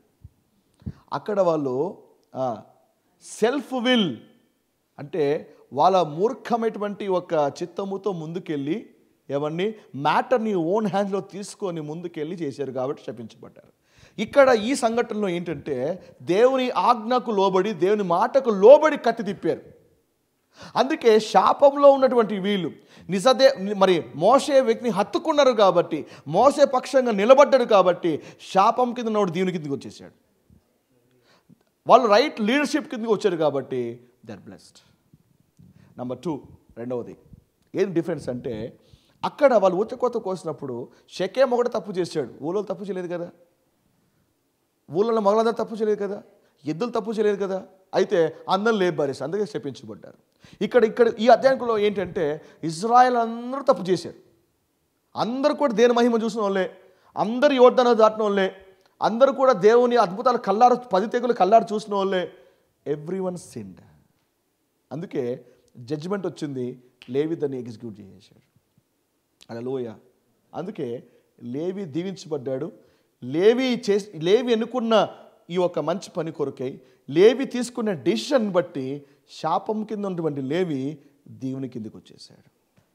హల్లెలూయా. ఒకప్పుడు మనం కూడా శాపం కింద ఉండేవారమే. దేవునికి స్తోత్రం. మనం కూడా యేసు పక్కన నిలబడ్డాం కాబట్టే మనం దేవుని కిందకి వచ్చేసాం. మనం కూడా కర్స్ కింద ఉండే వాళ్ళమే, మనం కూడా చెదరగొట్టబడినటువంటి వాళ్ళమే, మనం కూడా వాగ్దాన నిబంధనలు లేని వారమే, మనం కూడా చీకట్లో ఉండే వాళ్ళమే. అయితే ఆ శాపకున్నటువంటి మనము లేవిలాగా ఒక డిసిషన్ తీసుకున్నాం. ఏమని? నేను యేసుతోనే నిలబడతా. అయిపోయా. దేవుడు శాపం నుండి ఆశీర్వాదాలను నడిపించేశాడు. క్రీస్తునందు ఉంటే ఆయన శాపం నుంచి కొట్టివేసి మనల్ని, శాపం కింద నుంచి మనల్ని తీసివేసి మనల్ని అబ్రహాం ఆశీర్వాదం కిందకి మనల్ని నడిపించేశాడు. Hallelujah. No we are not cursed, we are blessed. ఒకప్పుడు మనము ఇష్టానుసారంగా కత్తి తిప్పాం, ఇప్పుడు దేవుని చిత్తానుసారంగా కత్తి తిప్పుతా ఉన్నాం. హల్లెలూయా. ఏంటి కత్తి? ఒకప్పుడు నోరు ఇష్టానుసారంగా వాడేసినాం, ఇప్పుడు ఇదే నోరుని సువార్త ప్రకటిస్తాను. ఒకప్పుడు బూతులు, ఇప్పుడు ఆశీర్వాదం. ఒకప్పుడు చలోక్తులు, ఒకప్పుడు ఇప్పుడు సువార్త. ఒకప్పుడు ఎన్నెన్నో ఎవరిని నరికి పారేసినాం. దేంతో? మన నాలుక అతి పవర్ఫుల్ ఆయుధం అది, మన నాలుక. అర్థమైందా? ఎముక లేని నాలుక ఎముకలు ఉన్నవాన్ని కూడా పొడి చేస్తుంది. 3 అంగుళాల నాలుక 6 అడుగుల మనుషులు నిలువుగా చీల్చేయగలుగుతుంది. అంత పవర్ఫుల్ వెపన్ ఇది. బుల్లెట్ల కంటే, గన్ల కంటే, ట్యాంకర్ల కంటే, బాంబుల కంటే అతి పవర్ఫుల్ వెపన్ ఏంటి? నాలుక. అబ్బో, చాలా పవర్ఫుల్ వర్డ్ అది. కత్తితో గాయం చేస్తే 1 రోజు 2 రోజులు 1 నెల ఉంటుంది. నోటి మాటతో గాయం చేయండి, జీవితకాలం అట్లా గాయంగా ఉంటుంది అట్లే. అందుకే 20 ఏళ్ళ క్రితం నాకు తెలుసు నువ్వేమన్నావో, 10 ఏళ్ళ క్రితం తెలుసు నాకు ఎంత మాట అన్నావో అని అవన్నీ జ్ఞాపకం. ఎందుకంటే ఆ పొడుపు జీవితకాలం అట్లాగా ఉండిపోతుంది. అందుకే దేవుడు కొందరికి దేవుడు కొంచెం ఆయుధంగా ఇచ్చింటాడు. దాన్ని మనం కరెక్ట్గా వాడాలి. దాన్ని రాంగ్గా వాడామా జీవితాల నాశనం అయిపోతాయి. షిమ్యోను లేవిలాగా రాంగ్గా వాడామా అంతే, ఊరంతా వల్లకాడే. కానీ దేవుని కింద నిలబడు, దేవుడు దీవిస్తే అదే కత్తిని వాడు. ప్రజలు నశించడం కాదు, ప్రజలు చచ్చిపోయిన వాళ్ళు కూడా బతుకుతారు. స్వాత ప్రకటించినప్పుడు, వాక్యం ప్రకటించినప్పుడు చచ్చిన వాళ్ళు కూడా వాళ్ళు ఆత్మీయంగా జీవిస్తారు. హల్లెలూయా. మన నాలుకను రైట్ మెథడ్లో వాడాలి. మనము ఫ్లెష్లో మనం మూవ్ అయితే నాశనమే.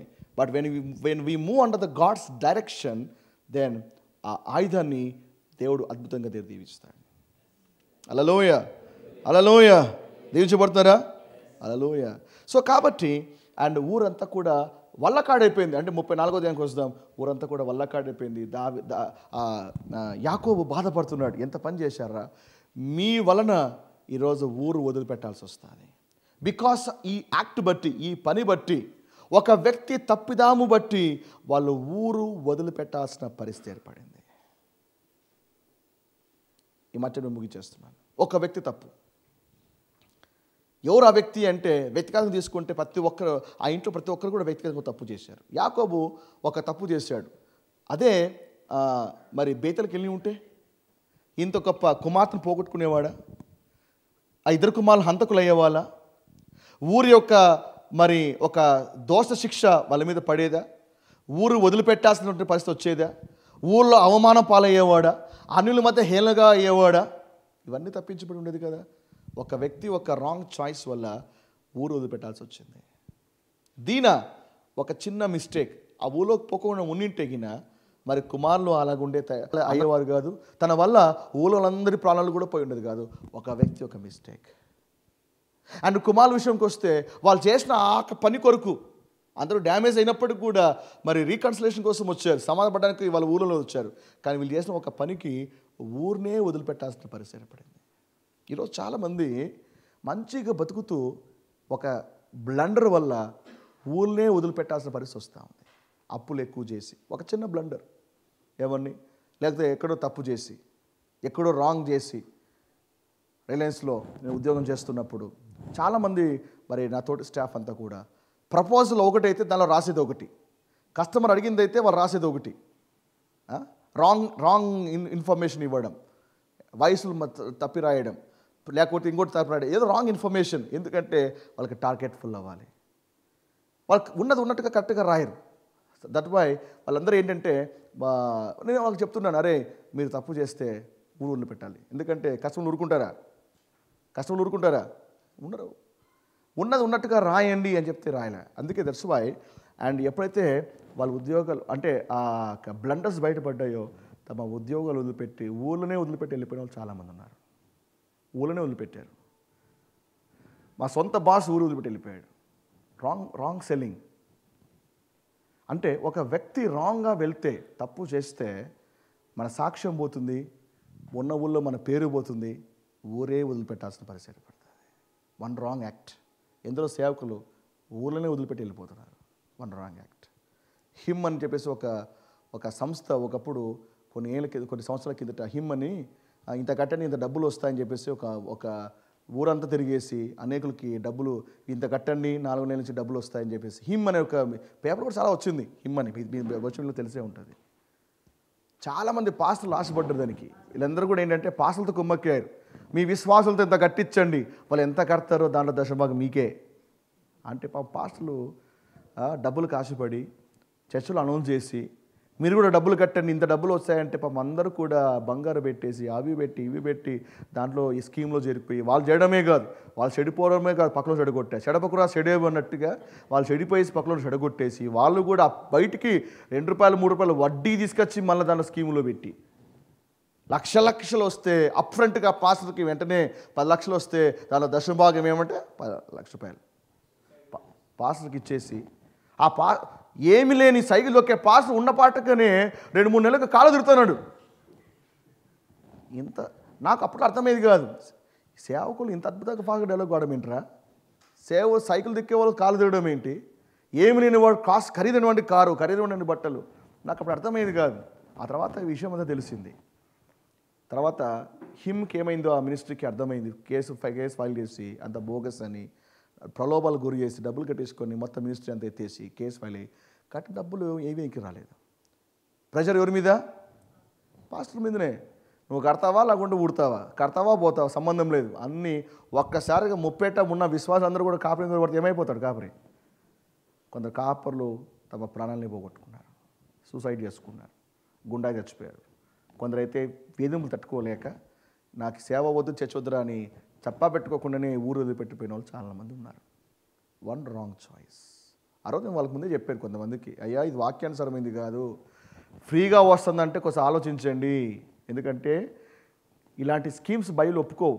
పనివాడు జీతానికి పని చేసి జీతం తీసుకోవాలి, కానీ ఉచితంగా జీతం ఇస్తా అంటే ఒకసారి ఆలోచించండి. అది సైతాన్ని పెట్టేటువంటి అట్రాక్షన్స్, అవన్నీ ఆకర్షణ. అలాంటి ప్రలోభాలకు గురి కాకండి. పని చేసి జీతం తీసుకోవాలని మన ప్రభు చెప్తుంటే ఇట్లాంటి అడ్డమైన దానిలో లేదు బ్రదర్, ఇట్లా చేస్తే మన సౌండ్ సిస్టంలు వస్తాయి, మైకులు వస్తాయి, స్థలం కొనుక్కోవచ్చు కదా, ఇది కూడా దేవుడు పెట్టేటువంటి అవకాశమే కదా, అయ్యా మీరు దేవుని ప్రిన్సిపల్స్ మీరు తప్పుతూ ఉన్నారు, నా మాట ఏంటంటే ఆ రోజు ఎవరు ఇల్లే. ఒక పెద్ద చర్చిలోని మీటింగ్ పెట్టి చర్చిలో ఉన్న వాళ్ళందరినీ అలాగ పాసులతో మీటింగ్లు పెట్టి ఆన్ స్పాట్ కౌంటర్ పెట్టేస్తే అందరూ పెట్టి డబ్బులు కట్టి ఈరోజు చూస్తే వాళ్ళ కుటుంబాలు వాళ్ళ పరిస్థితి చూస్తే దయనీయమైన. డబ్బే సంపాదించాలంటే ఎన్నో మార్గాలు ఉన్నాయి, డబ్బే సంపాదించాలంటే ఎన్నో దారులు ఉన్నాయి. But that's not right method. One act. ఈరోజు మినిస్ట్రీని వదిలిపెట్టేసి వేరే ఊళ్ళో ఇప్పటికీ కొన్ని కేసులు నడుస్తూ ఉన్నాయి. ఊళ్ళో అడుగు పెడితే ఇక్కడ అరెస్ట్ చేస్తారేమో అని అంతవరకు కట్టుకున్న ఆ సామ్రాజ్యము, ఆ సంఘము, ఆ సేవ ఏమైపోయింది? ఒక చిన్న మిస్టేక్తో సంఘాలే లేచి వెళ్ళిపోయినాయి, సంఘాలు పాడైపోయినాయి. So don't make any haste decisions. ఒక తప్పని నిర్ణయం తీసుకుంటే ఊరు వదిలిపెట్టాల్సి వస్తుంది అని యాకోబు 34వ అధ్యాయంలో కంఠాపదంగా చెప్తున్నాడు. కాబట్టి చాలా జాగ్రత్తగా ఉండాలి. ఆమేన్. Praise god. దేవుడి మాటలు దీవించును గాక.